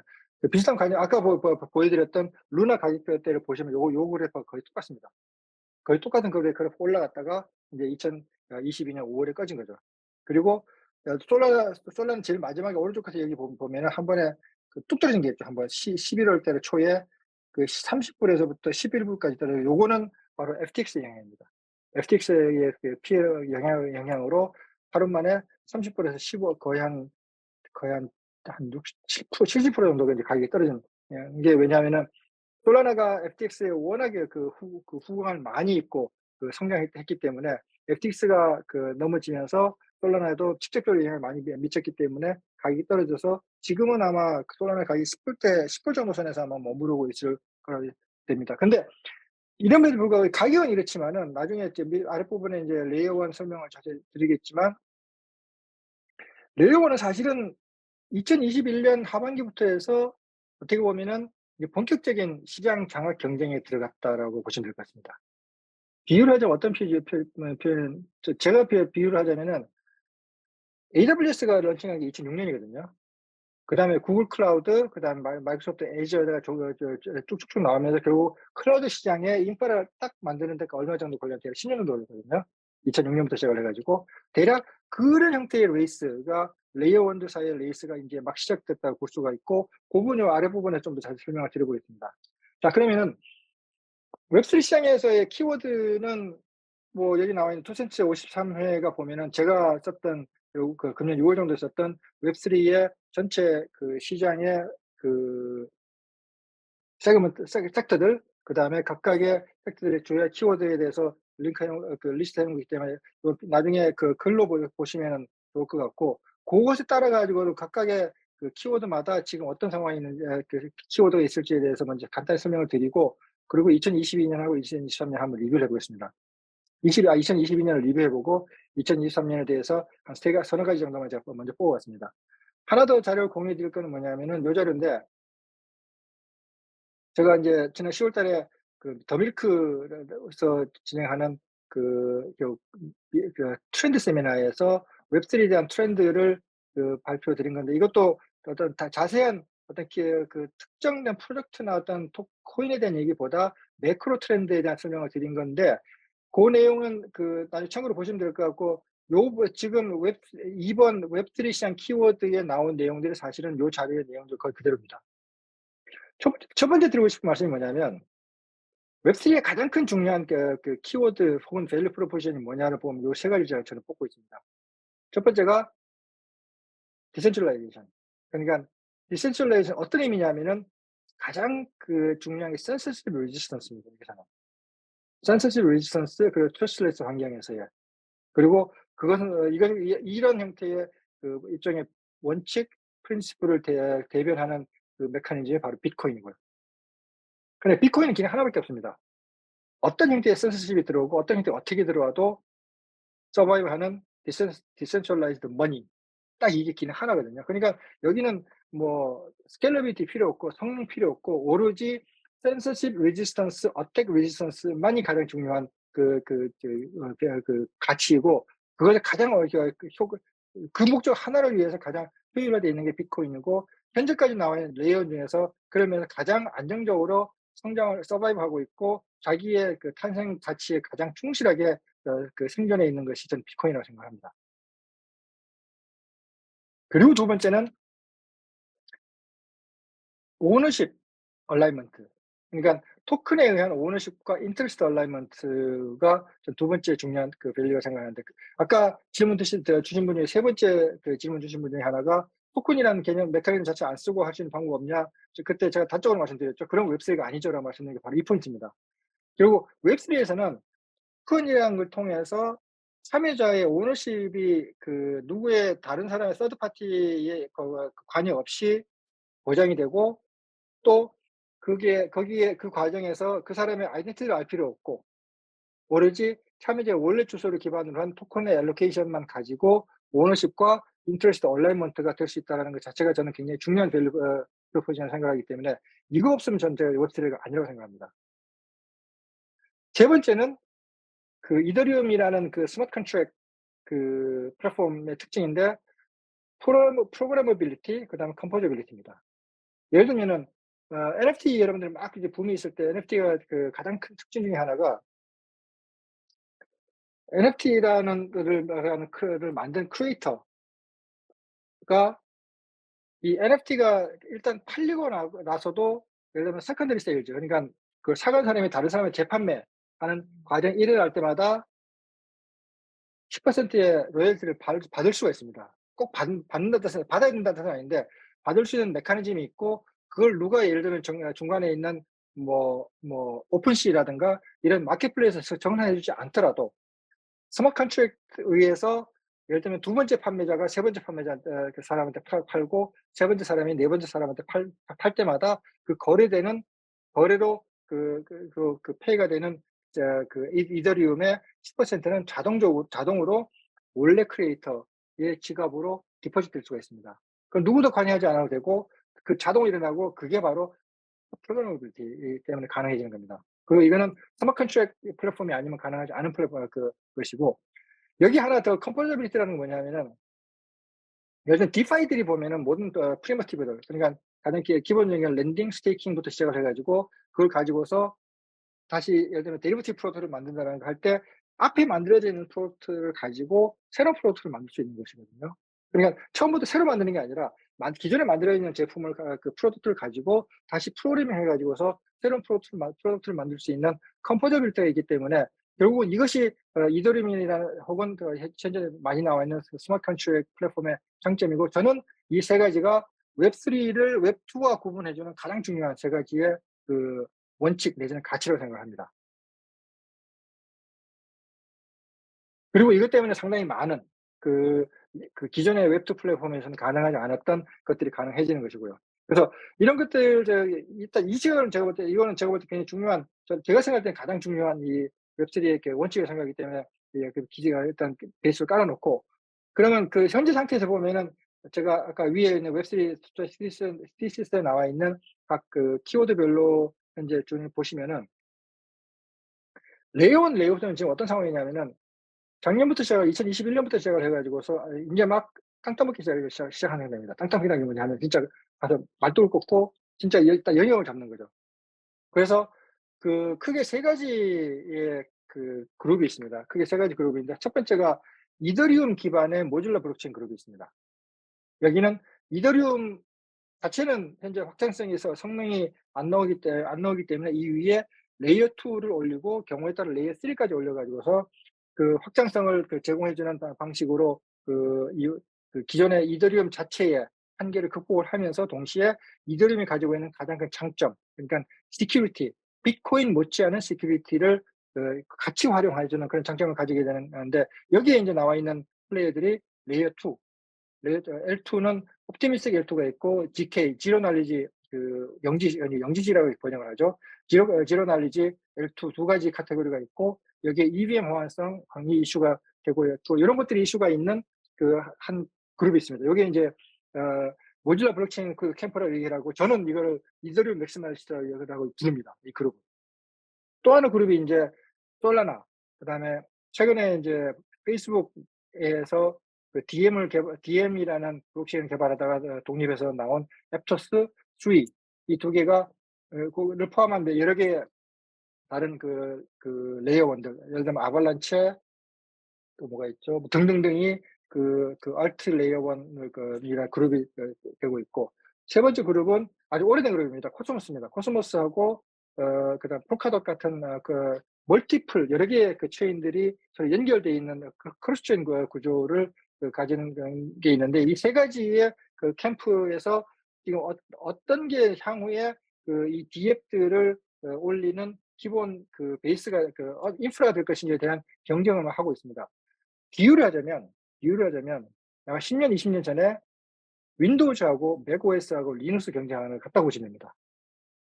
그러니까 세 개가 중에 누구 하나가 100% 시장을 장악할 가능성은 없습니다. 없지만 이 중에 하나가 예를 들면 시장은 뭐 3분의 1을 장악하고 나머지 두 개가 3분의 1을 나눌 가질 가능성도 있고, 뭐 3분의 1씩 나눠 가질 시장을 나눠 가질 수도 있고, 하지만 이 세 개의 캠프가 각각의 장단점이 있기 때문에 지금부터 해서 제 예상으로는 짧으면 한 2 년, 3년 정도 내에 아마 대략 시장의 대략적인 판가름이 날 거라고 보고 있고, 그렇기 때문에 앞으로 한 1-2년 동안에는 저는 레이어 2가 굉장히 중요한 웹3의 키워드 중에 하나가 된다고 생각합니다.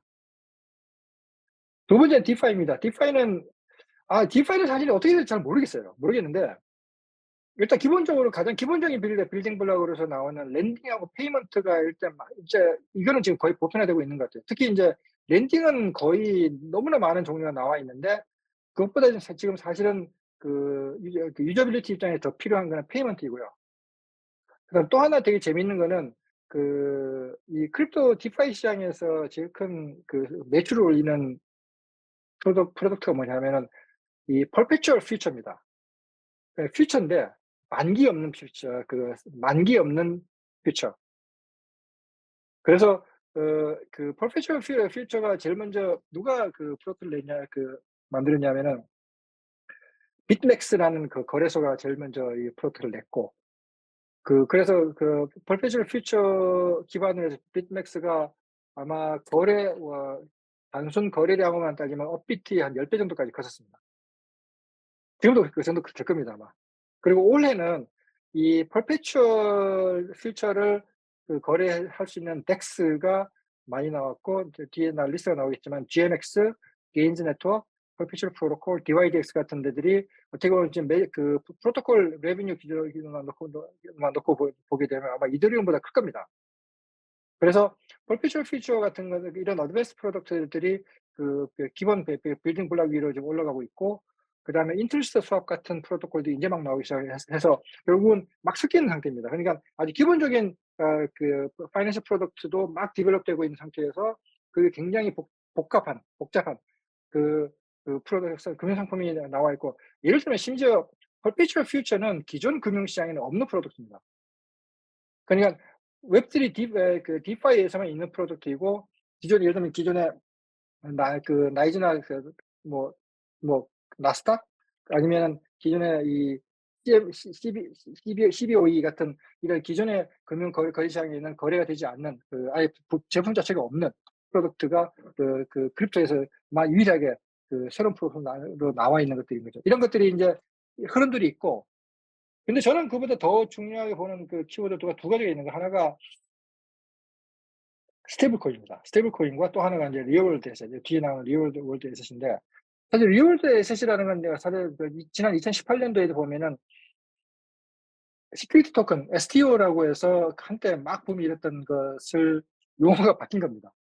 그러니깐 그 기존 실물 자산, 예를 들면은 뭐 채권, 아니면은 뭐 부동산 아니면은 다른 자산들을 결국은 토큰으로 표현해 가지고서 그 내지는 토큰으로 전환해서 이 거래소 덱스가 됐든지 센트럴라이즈드 거래소가 됐든지 거래할 수 있고, 그걸 기반으로 해서 또 다른 아까 프로그래머빌리티와 컴포저빌리티에 의해서 다른 파이낸셜 프로덕트를 만들 수 있는, 예를 들면 예전에 2008년 금융 위기에 이렇게 원흉이 됐던 예를 들면 뭐죠?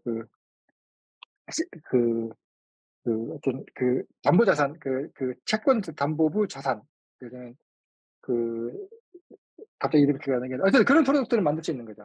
그런 것들이 굉장히 큰 잠재력이 있는데, 사실 월드 에셋이 이 온체인에 올라가는 부분에 대해서는 굉장히 여러 군데 오래 지난 한 3 년, 4년 동안 계속 시도하고 있는데, 사실은 아직까지 큰 흐름이 있지는 않습니다. 근데 시장 잠재력으로 보게 되면은 워낙 폭발력이 크기 때문에 앞으로 한 5년, 10년 동안은 좀 긴 시간을 가지고 봐야 될 것 같다라는 생각이고, 그거보다 더 인제 당장 이미디어트하게 중요하게 보는 게 스테이블 코인 그리고 CBDC입니다. 요 뒷부분에 설명을 드릴 텐데, 자, 여러분이 알고 있는 USDT, USDC, 그다음에 아까 테라에서 발행한 UST 혹은 DAI 같은 스테이블 코인들이 어떻게 보면은 이 크립토 상의 디파이나 여러 형태의 거래의 가장 기본적인 커런시 역할을 제공해 주는데, 이 스테이블 코인이 결국은 기존 시장하고 접목을 하게 되면은 정부가 발행할 수 있는 CBDC, 센트럴 뱅크 디지털 커런시라고 이게 약자인데, CBDC하고 충돌할 수밖에 없거든요, 그 역할 입장에서. 근데 인제 뒷부분에 좀 더 자세히 설명드리겠지만은 이 CBDC에 대한 기존 정부의 입장, 특히 미국 정부와 유럽 정부의 입장이 어떻게 변화했냐면은 2018 년, 19 년, 2020 년을 거쳐오면서 정부의 CBDC의 기본 입장은 어 무시한다 입장이었어요. 그러니까 현재까지 지난 몇 년 동안 CBDC에 의해서 관련돼서 정부가 직접적으로 어떤 액션을 취한 가장 유일한 거는 중국 정부밖에 없습니다. 중국 정부는 디지털 위안화 실험을 작년에 이미 파일럿을 돌리기 시작을 했고, 올해도 계속 파일럿을 돌리고 있는 상태인데, 올해 하반기부터 약간 미묘한, 어떻게 저는 굉장히 중요한 차이라고 보고 변화를 제가 보고 있는데, 유럽 22, 그러니까 유럽 중앙은행하고 그다음에 미국 두 군데에서 또 양쪽이 가장 큰 영향을 줄 텐데, CBDC에 대해서는 입장이 좀 전향적으로 선회했습니다. 무슨 뜻이냐면은 시간 문제로 CBDC는 정부가 발행해야 될 것 같다라는 방향으로 바뀌었습니다. 그래서 제 예상으로는 몇 년 이내에, 길어도 5 년을 넘지는 않을 것 같은데, 미국 정부하고 유럽 중앙은행이 CBDC 발행할 것 같습니다. 그렇게 되면은 인제 나중에 규제와도 연관되는 부분일 때 여기 규제와도 연관이 된 부분이 될 텐데, 그럼 기존에 남아 있는 스테이블 코인은 어떻게 할 것이고 CBDC와는 어떻게 할 것인가에 대한 이슈가 아마 제일 큰 요인으로 발생할 것이고, 저는 디파이에서 향후 3 년간의 가장 큰 이슈 내지는 폭탄 내지는 중요한 업계를 좌지우지할 수 있는 요소는 저는 스테이블 코인과 CBDC라고 보고 있습니다. 우리 키워드고, NFT 게임 메타버스는 잘 아시듯이 P2E 게임 원래 토니노믹스니까 잘 오래 갈 수는 없었겠죠. 근데 인제 지금은 국내에는 다행히 보면은 기존에 프리 투 플레이 게임, 그러니까 부분 유료 게임들, 그다음에 이런 것들이 인제 본격적으로 이제 굳이 P2E가 아니더라도 어쨌든 블록체인 기반으로 마이그레이션이 본격적으로 시작되고 있어서, 저는 이 측면에서 우리나라의 게임 개발자들이 글로벌 블록체인 기반 게임 시장에서도 굉장히 주도권을 놓지 않을 것 같다라고 보고 있고, NFT 쪽은 보면은 저는 개인적으로 PFP NFT에 대해서 별로 저는 관심이 없었거든요. 기대도 별로 하지 않고. 그냥 저는 요즘 지난 1년 동안 PFP 프로젝트를 보게 되면은 2017년, 18 년도에 ICO 프로젝트 보는 느낌이어 가지고 거의 90%는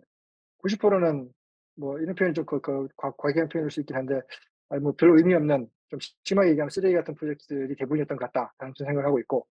근데 이제 10% 실질적으로 NFT라는 메커니즘을 이용을 해 가지고서 메타버스를 직접 만들 수 있는 프로젝트들, 그다음에 그걸 가지고 실제 퍼스널리티를 표현해 줄 수 있는 자기 개인의 퍼스널리티를 표현해 줄 수 있는 메커니즘으로서의 NFT.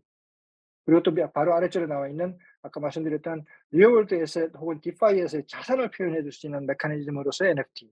또 그 디지털 라이트, 그러니까 예를 들면 저작권 같은 것들을, 음악 저작권 같은 걸 NFT로 표현할 수 있고 그것에 대한 권리를 수권화할 수 있거든요. 그래서 그런 형태의 메커니즘으로서의 NFT 혹은 아이덴티티, 저에 대한 아이덴티티 혹은 저의 SBT라는 게 소울바운드 토큰인데 그 비탈릭 부테린이 얘기하는 소울바운드 토큰 같은 형태의 아이덴티티와 연관된 메커니즘으로서 NFT, 이런 용도의 NFT는 계속 활용이 많이 될 겁니다. 그래서 저는 NFT가를 저는 PFP라고 보진 않고 결국 자산을 표현해 주는 방식 혹은 권리를 표현해 주는 방식 혹은 아이덴티티를 표현해 주는 방식으로서 NFT가 굉장히 중요한 역할을 할 거다라고 지속적으로 굉장히 그런 의미에서 굉장히 불리시하게 보고 있고요. 디앱은 이제 걸음마를 시작했다고 보시면 될 것 같습니다. 이제 2022년 리뷰하면서도 다시 말씀드리겠지만은 결국은 인터넷 시장이 처음 시작할 때, 90년대 후반에 시작할 때 결국 어떤 서비스들이 아주 핵심 서비스가 될 것이냐고 볼 때 보통 3C를 얘기했잖아요. 커뮤니티, 컨텐츠, 커머스.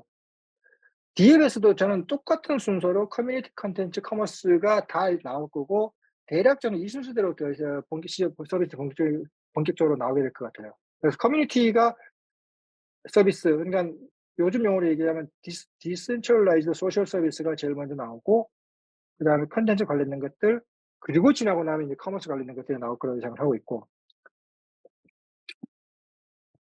그거에 관련된 검색, 디렉토리 서비스 혹은 슈퍼앱 같은 것들이 등장할 거고, 저희가 주목해야 될 부분 하나는 뭐냐면 요 영역에서는 결국 앞에 디파이나 게임 쪽은 좀 다르지만은 요 영역에서는 웹2하고 웹3하고 공존할 수밖에 없다고 봅니다. 왜냐하면은 웹3만으로 해결 안 되는 부분도 있고 웹2만으로 해결 안 되는 부분이 있고 두 개 합쳐질 때 해결되는 부분이 훨씬 많고, 또 웹3 입장에서 보게 되면 웹2에서 겪어왔던 과정들, 그러니까 커뮤니티, 컨텐츠, 커머스가 차례대로 빌드업 되는 과정들이 웹3에서 어차피 거쳐야 되는 과정이라고 거라고 보기 때문에 저는 웹3와 웹2와 웹3가 공존됨이 상당히 많이 될 거라고 예상을 하고 있고, 이 측면에서 보게 되면 저는 기존에 있던 모든 웹2 서비스가 웹3로 전환될 수 있다고 믿는 사람은 아닙니다.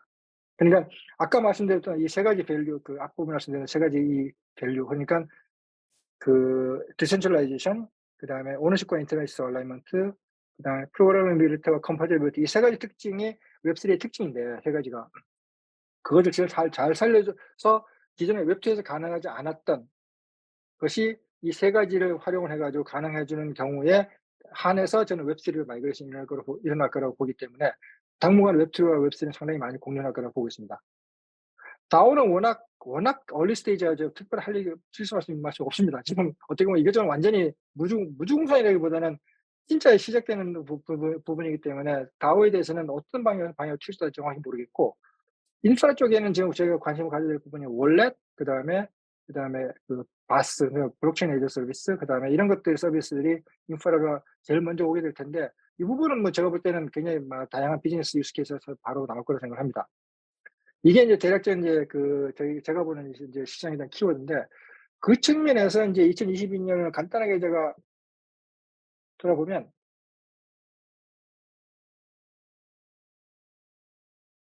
이걸 제가 다 요거는 이제 안드레슨 호르비츠 에식슨즈가 보는 시각의 키워드는 레이어 1, 레이어 2, NFT for creators, 게이밍, 디파이, 다오, 이게 결국 이 5가지 키워드다라고 얘기하는데, 뭐 너무나 당연히 나오고 있는 것 같아 가지고 참고로 그럼 보시면 될 것 같고, 요거는 제가 볼 때 여러분이 필요하시면 데이터를 본다는 의미를 한번 보시면 좋을 것 같아요. 뭐냐면은 금년 9월 대비 지난 12개월 동안의 결국 위클리 액티브 유저, 위클리 트랜잭션 수, 위클리 거래량, 이런 데이터가 실제로 어떻게 변했는가를 보여주는 데이터 숫자입니다. 그뿐만이 아니라 레이어 1은 예를 들면 TV를 어떻게 변했고, 그러니까 현재 제가 상식적으로 보통 통상적으로 생각하는 것보다 BNB 비중이 높습니다. 그러니까 이더리움이 넘버 1, BNB가 오히려 넘버 2, 솔라나가 넘버 3, 그다음에 생각보다 이제 아발란체가 지금 솔라나보다 더 커져요. 솔라나가 더 많이 줄어가지고 지금은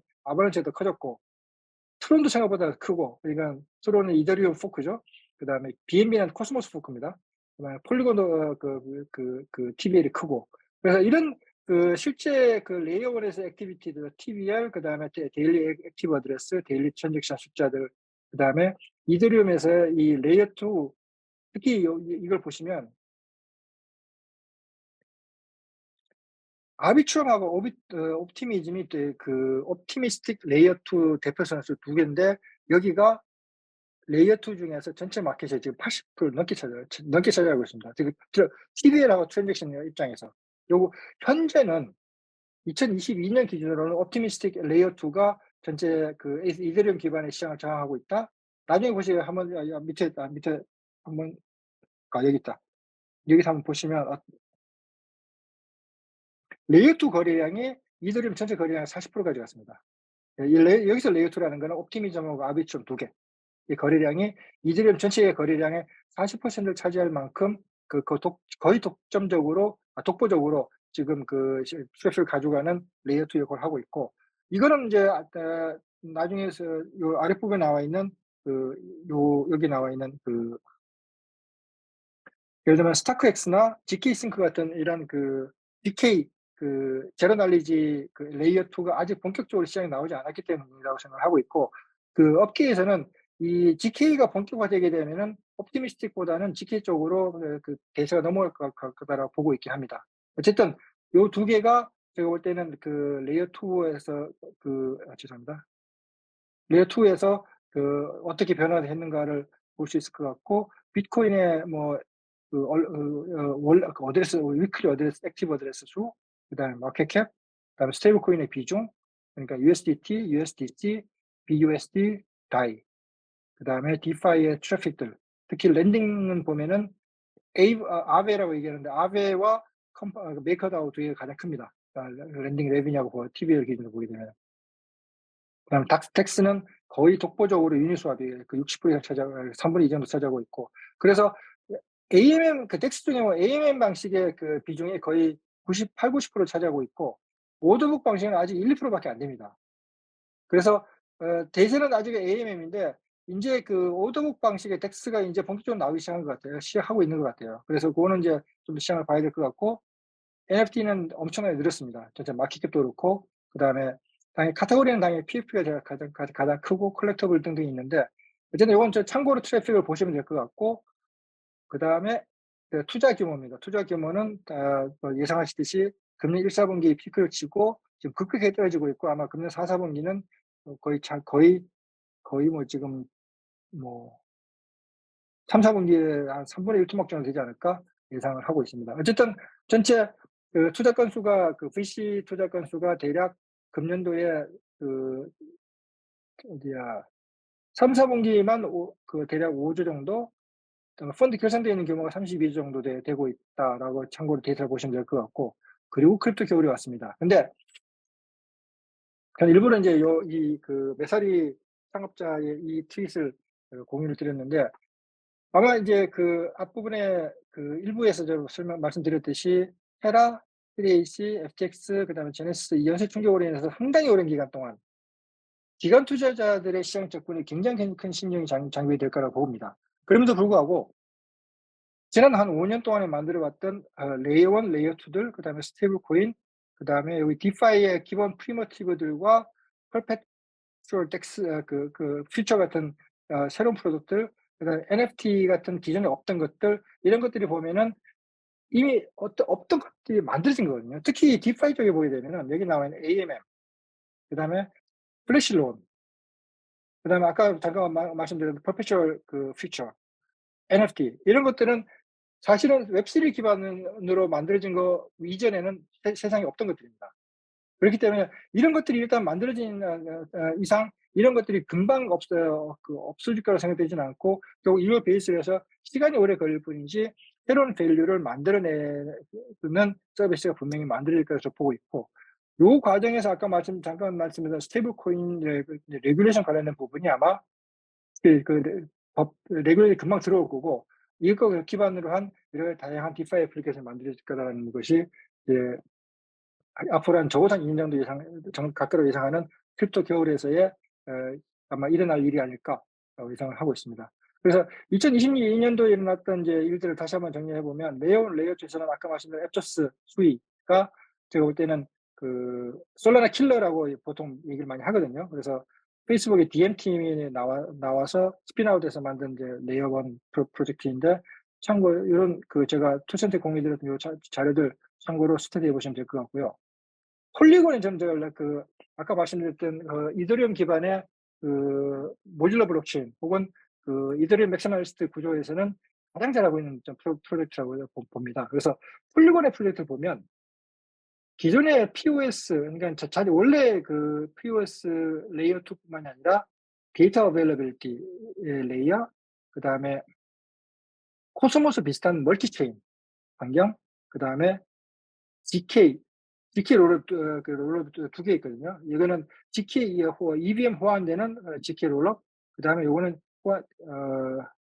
가장 빠른 여기는 GK 호환성이 없는 롤 GK 롤이고, GK EVM 호환성 없는, 여기는 EVM 호환성이 있는 GK 롤러까지 다 만들어서 가장 어그레시브하게 가장 보편적으로 환경을 구축하고 있다.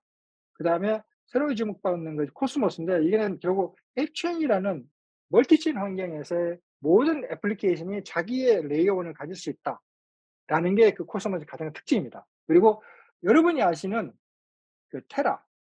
테라도 코스모스 SDK를 만든 체인이고, 그다음에 우리가 잘 아시는 바이낸스의 BNB 체인도 코스모스 SDK를 만든 거고, 폴리곤도 출발점은 코스모스 SDK를 만든 체인들이고, 이 때문에 결국은 어떻게 보면은 새로운 서비스에 필요한 레이어를 만드는 데는 코스모스가 가장 좋은 기술적인 인프라 역할을 해줄 수 있다.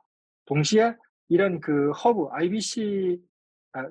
여기죠. IBC라는 일종의 멀티체인을 연결해주는 허브 역할을 해주는 것들을 통해서 이런 멀티체인 환경을 제공해 줄 수 있는 굉장히 독특한 구조를 가지고 있기 때문에, 결국 아까 말씀드렸던 이 세 개, 그러니까 이더리움 맥시멀리스트, 그다음에 알트 레이어 1, 그다음에 코스모스, 이 세 개의 컨텐더 중에 하나로 이 레이어 L2, L1, L2를 중에 하나의 경쟁자가 된다고 볼 수 있을 것 같습니다. 디파이 2022년 쪽으로는 아까 말씀드린 퍼페추얼 덱스의 GMX 게인즈 네트워크, 퍼페추얼 DYDX가 올라왔고, 그다음에 스테이블 코인들이 이렇게 변화했는데, 아까 특별하게 자세히 말씀드렸던 내용과 비슷합니다. 스테이블 코인 아마 제 주목을 해야 될 포인트일 것 같고, 그 외에 이제 몇 개 키워드 말씀드리면은 AMM, 그다음에 NFT 랜딩, 그다음에 이제 새로운 논의되기 시작하고 있는 게 이제 언더 콜레터라이즈 내지는 콜레터럴 없이 랜딩 해주는 것들, 그다음에 리월드 에셋 막 얘기되기 시작했고, 이런 것들이 디파이의 키워드들이고, NFT 쪽에는 제일 주목할 게 유갈랩스입니다. 제가 볼 때는 어쨌든 이거 NFT와 메타버스에서 유갈랩스가 현재 시장을 리드하고 있고, 이제 다크호스로 등장한 게 레딧입니다. 레딧이 이번에 레딧 사용자들한테 NFT 발행을 통해서 순식간에 레딧 기반의 지갑만 300만 개가 생겼습니다. 300만 개가 생겼고, 졸지에 어떻게 보면은 레딧 NFT가 가장 거래량도 많고 많이 발행된 category였고, 레딧에서 발행한 NFT의 최고가가 32억까지 올라가서 시장가 NFT 마켓캡만 100 밀리언이 됐다고 얘기를 합니다. 그다음에 우리나라에서는 사실 어떻게 보면 많이 좀 다른 시각에서 보고 있는 것 같은데, 저는 제페토와 제페토 X를 이 NFT 메타버스의 가장 어떤 의미 있는 컨텐더, 의미 있는 중요한 플레이어가 되지 않을까라고 보고 있고, 특히 이번에 제페토 X가 굉장히 그런 방향으로 가는 중요한 이제 전환점이 되는 거라고 일단 보고 있고요. 뮤직 NFT는 사실 뭐 말이 많긴 한데, 저는 시장 규모에 대해서는 약간 아직도 여전히 의문이 많은 분야이긴 합니다. DF 쪽으로는 아까 말씀드렸듯이 웹2, 웹3의 모든 분야가 이쪽으로 넘어오게 될 텐데, 이건 리스트를 한번 보여드릴게요. 아마 이런 것들이 웹3 쪽에서 DF들로 이 컨슈머 앱으로서 앞으로 등장하게 될 것 같습니다. 이건 라이트스피드라는 벤처 캐피탈의 VC에 있는 파트너가 아이디를 정리한 것이고, 또 트윗은 제가 어젠가 보고 재미있어가지고 공유 드린 건데, 결국 중국에서 이커머스 플랫폼에서 일어났던 일들을 보면 결국 결제, 예를 들면 알리페이, 알리페이나 텐페이 같은 위챗페이 같은 결제, 그다음에 아이덴티티, 소셜, 커머스가 다 하나로 이제 플랫폼으로 연동되면서 중국이 굉장히 독특한 이커머스 환경을 만들었거든요. 그것과 비슷한 형태로 웹3에서도 결국 페이먼트, 아이덴티티, 소셜, 커머스가 연동돼서 새로운 플랫폼이 만들어질 수 있을 거다라고 보고 있고, 저희 여기 굉장히 동의하는 편입니다. 그래서 그런 측면에서 DF3에서 어떤 일이 일어나는가 볼 수 있을 거라 생각하고 있고, 다오는 똑같습니다. 특별히 쓸 내용 없습니다. 인프라 특별히 쓸 내용 없는데, 체인링크는 아마 관심을 갖고 보시면 좋을 것 같습니다. 왜냐하면 체인링크가 어떻게 보면 가장 중요한 오라클 인프라가 될 거고, 앞으로 몇 년 동안 시장에서 체인링크를 챌린지할 수 있는 오라클이 나타나기 어려울 거라고 보고 있고, 그렇기 때문에 센트럴라이제이션 이슈가 있긴 합니다. 왜냐하면 체인링크에 디펜던트 할수록 센트럴라이제이션이 되게 강해진다는 의미가 되는 건데, 그런 리스크가 있음에도 불구하고 앞으로 이 웹3에서 가장 중요한 인프라 중에 하나로 동작을 할 거다라고 하는 게 제 시각이고요. 규제는 아까 말씀드렸던 스테이블 코인, 여기 이제 아까 SEC하고 CFTC 역할 분담을 말씀드린 거고, 그다음에 스테이블 코인하고 CBDC 관련된 것이 규제가 많이 발생할 거고라고 말씀드린 거고, 또 하나 이제 이번에 OFAC가 그 토네이도 캐시 창업자에 대한 제재를 시작하면서부터 이제 AML하고 프라이버시에 관련된 이슈가 되게 이제 첨예하게 시장에서 등장을 하기 시작했습니다. 그래서 요거는 이제 작년 말에 나온 원래 전망들 쭉 리스트 뽑아봤습니다. 이게 다 투세트 있는 내용인데 한번 재미로 보십시오. 얼마나 맞는지에 대해서는 여러분이 판단해 보시면 될 것 같고, 저는 이 크립토에 대한 시장 전망, 몇 살의 시장 전망을 가장 신뢰를 하거든요. 그래서 이것도 마찬가지로 양이 되게 많습니다. 거의 한 200페이지, 150페이지 정도 되는 양인데, 키워드 뽑아서 보시면 대충 이렇게 되는데, 이걸 한번 보시면서 올해 과연 이대로 됐는지, 얼마나 달라졌는지를 한번 보시면 좋을 것 같고, 심지어 고팍스에서는 작년 시장 예측이 얼마나 적중했는가에 대한 글도 하나 나왔습니다.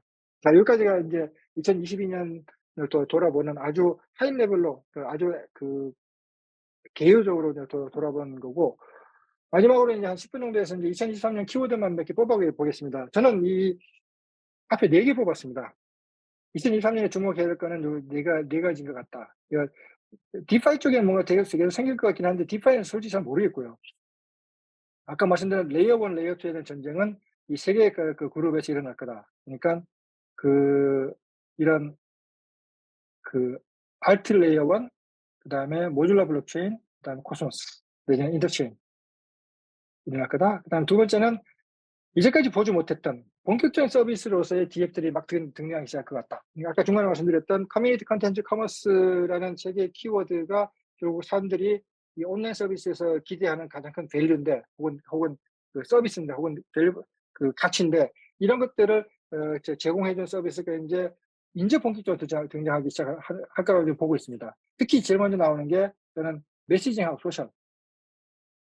그 다음에 두 번째가 아이덴티티, 아바타, NFT 관련된 것들.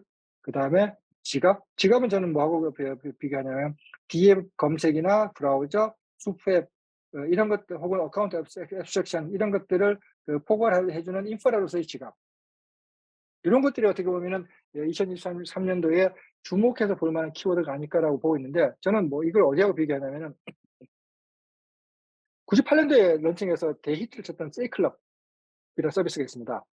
그리고 그 서비스 세이클럽에서 처음 시작한 서비스가 아바타 서비스가 어떻게 보면 여러분들이 알고 있는 지금 바로 그 아바타입니다. 아바타이고, 내지는 게임 내에서 인게임 아이템들을 이렇게 돈을 내고 받고 팔 수 있는 형태의 실험을 제일 먼저 한 게 사실은 이 세이클럽하고 세이클럽의 후속으로 런칭한 피망 두 군데에서 만들어진 아바타거든요. 저는 이런 형태의 서비스들이 아마 2023년도에 본격적으로 등장해야 될 것 같아요. 그리고 요 세그먼트는, 요 영역은 한국이 제일 잘하는 영역입니다.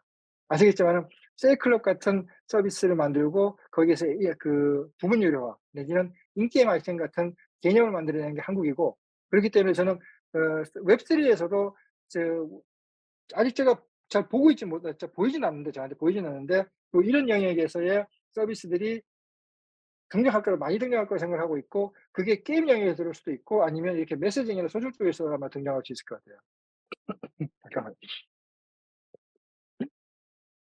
그게 두 번째 키워드고 세 번째 키워드는 아까 말씀드렸듯이 PV는 끝났습니다. 끝났고 이제는 프리 투 플레이 그다음에 그 무슨 하고 그다음에 뭐 PV나 무브 투 언이나 아니면 그 등등등이 결합된 형태의 무슨 게임 그다음에 큐 플레이 게임 혹은 하이퍼 캐주얼 사이에서의 경쟁 그다음에 리믹스가 어떻게 될까 요것이 제가 볼 때 2023년에 그 시장을 볼 아마 가장 뭐 관전 포인트가 되는 키워드가 되지 않을까 생각을 하고 있고 그다음에 글로벌 시장에서 아까 잠깐 언급드렸던 규제 특히 SEC와 CFTC 그다음에 CBDC와 관련된 규제가 제일 큰데 그 트윗을 한번 보시면 좋을 것 같아요. 그 지난 11월 달에 홍콩에서 이제 가상자산에 대한 정책을 발표를 했는데 상당히 많이 바뀌었습니다. 상당히 많이 바뀐 게 무슨 뜻이냐면 가상자산 거래소와 하고 금융시장을 같이 연동하는 것에 대한 언급을 시작을 했습니다. 그 뜻은 무슨 뜻이냐면은 결국 그 전까지만 하더라도 금융시장이 있고 가상자산 거래소는 예를 들면은 그러니까 별난 놈이라고 간주했었는데 인제는 가상자산 거래소라는 것의 존재 자체는 인정을 하기 시작한 거죠. 그러고 나서부터 인제 이거를 기존에 있는 금융시장과 어떻게 연계할 것인가 연동할 것인가라는 부분에 대한 고민을 시작한 것 같다는 그 언급을 느낌을 받았고 또 하나가 이제 ETF 도입 가능성이 꽤 높아졌습니다, 한국. 사실 그 비트코인 ETF가 운영되는 게 그 캐나다, 스위스 그다음에 해서 몇 군데 나라에서 이미 그 비트코인 ETF가 운영되고 있긴 하지만은 그리고 보편적으로 운영되고 있지는 않습니다. 근데 이제 홍콩이 비트코인 ETF를 동행한다는 건 어떤 의미냐면은 여러분 잘 이해하시겠지만 홍콩은 인제 홍콩이라고 보시면 안 되고 중국이라고 보셔야 됩니다. 그래서 홍콩에서 뭔가를 한다는 뜻은 중국이 본토에서 본격적으로 실험하기에는 하지만 홍콩에서 먼저 실험을 거친 다음에 중국 본토에다가 서서히 이걸 도입할 수 있는 것을 일종의 그 샌드박스 내지는 그 테스트 그라운드로 보기 때문에 홍콩에서의 이런 일이 일어난다는 뜻은 중국도 이걸 굉장히 주의 깊게 보고 모니터링 한다는 뜻이고 시간 문제로 중국에 도입될 가능성이 있다는 뜻입니다. 그리고 중국이 사이즈의 경제가 하는 것에 대해서는 당연히 유럽, EU와 그다음에 미국도 도입을 하게 될 것이고 그렇기 때문에 가상자산 거래소와 금융시장의 연계, 그다음에 ETF 같은 프로그램, 그다음 무엇보다도 CBDC 같은 것들이 제가 볼 때는 여기도 CBDC가 나와 있거든요. 그래서 이런 것들이 보면은 아마 이게 요런 것들 그 홍콩에서의 스탠스 그다음에 요 아래 나와 있는 요 자료가 보게 되면은 미국의 CBDC 정책에 대해서 입장이 변화한 것에 대해서 KDI가 분석한 자료고요. 요거는 BIS가 보면 잘 아시죠?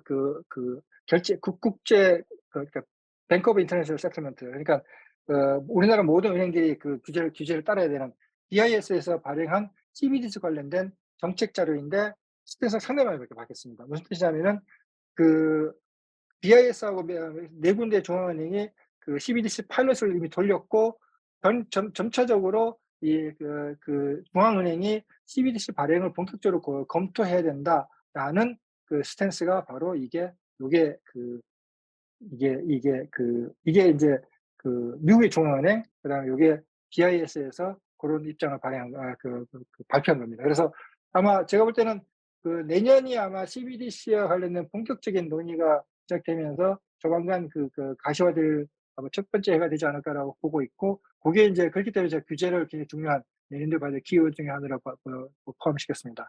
디파이 쪽에서 사실 내년도에 크게 어떤 일이 일어날지는 잘 모르겠습니다. 크게 기대를 많이 하고 있지는 않은데 아까 말씀드렸던 스테이블 코인과 CBDC 관련된 거 외에는 디파이 쪽에는 내년도에 큰 변화가 있을지에 대해서는 의문이 좀 있긴 하고요. 어쨌든 그 요약하자면 내년에는 키워드를 몇 개 뽑자면 레이어 1, 레이어 2의 경쟁 앞으로는 3년 정도 가까이 예상하고 있고 뭐 기능 5년까지 가겠지만 대략 2-3년 정도로 보고 있고 그다음에 본격적으로 기업 서비스들이 등장할 것이고 게임 이게 본격화될 것이고 그다음에 규제 이런 거가 이제 내년에 좀 더 많이 나올 겁니다. 물론 제가 여기서 FTX와 관련된 규제는 여기 언급 안 했지만은 당연히 FTX와 관련돼서 이런 금융 CFI 기관들에 대한 규제도 분명히 많이 나올 거로 예상합니다. 이 정도가 이제 제가 이제 보는 2022년도에 대한 웹3 시장에 대한 리뷰하고 웹3 2023년에 대한 전망하는 키워드 두 가지 몇 가지 뽑아 드렸습니다. 이 정도로 일단 2부 설명을 마치도록 하고요.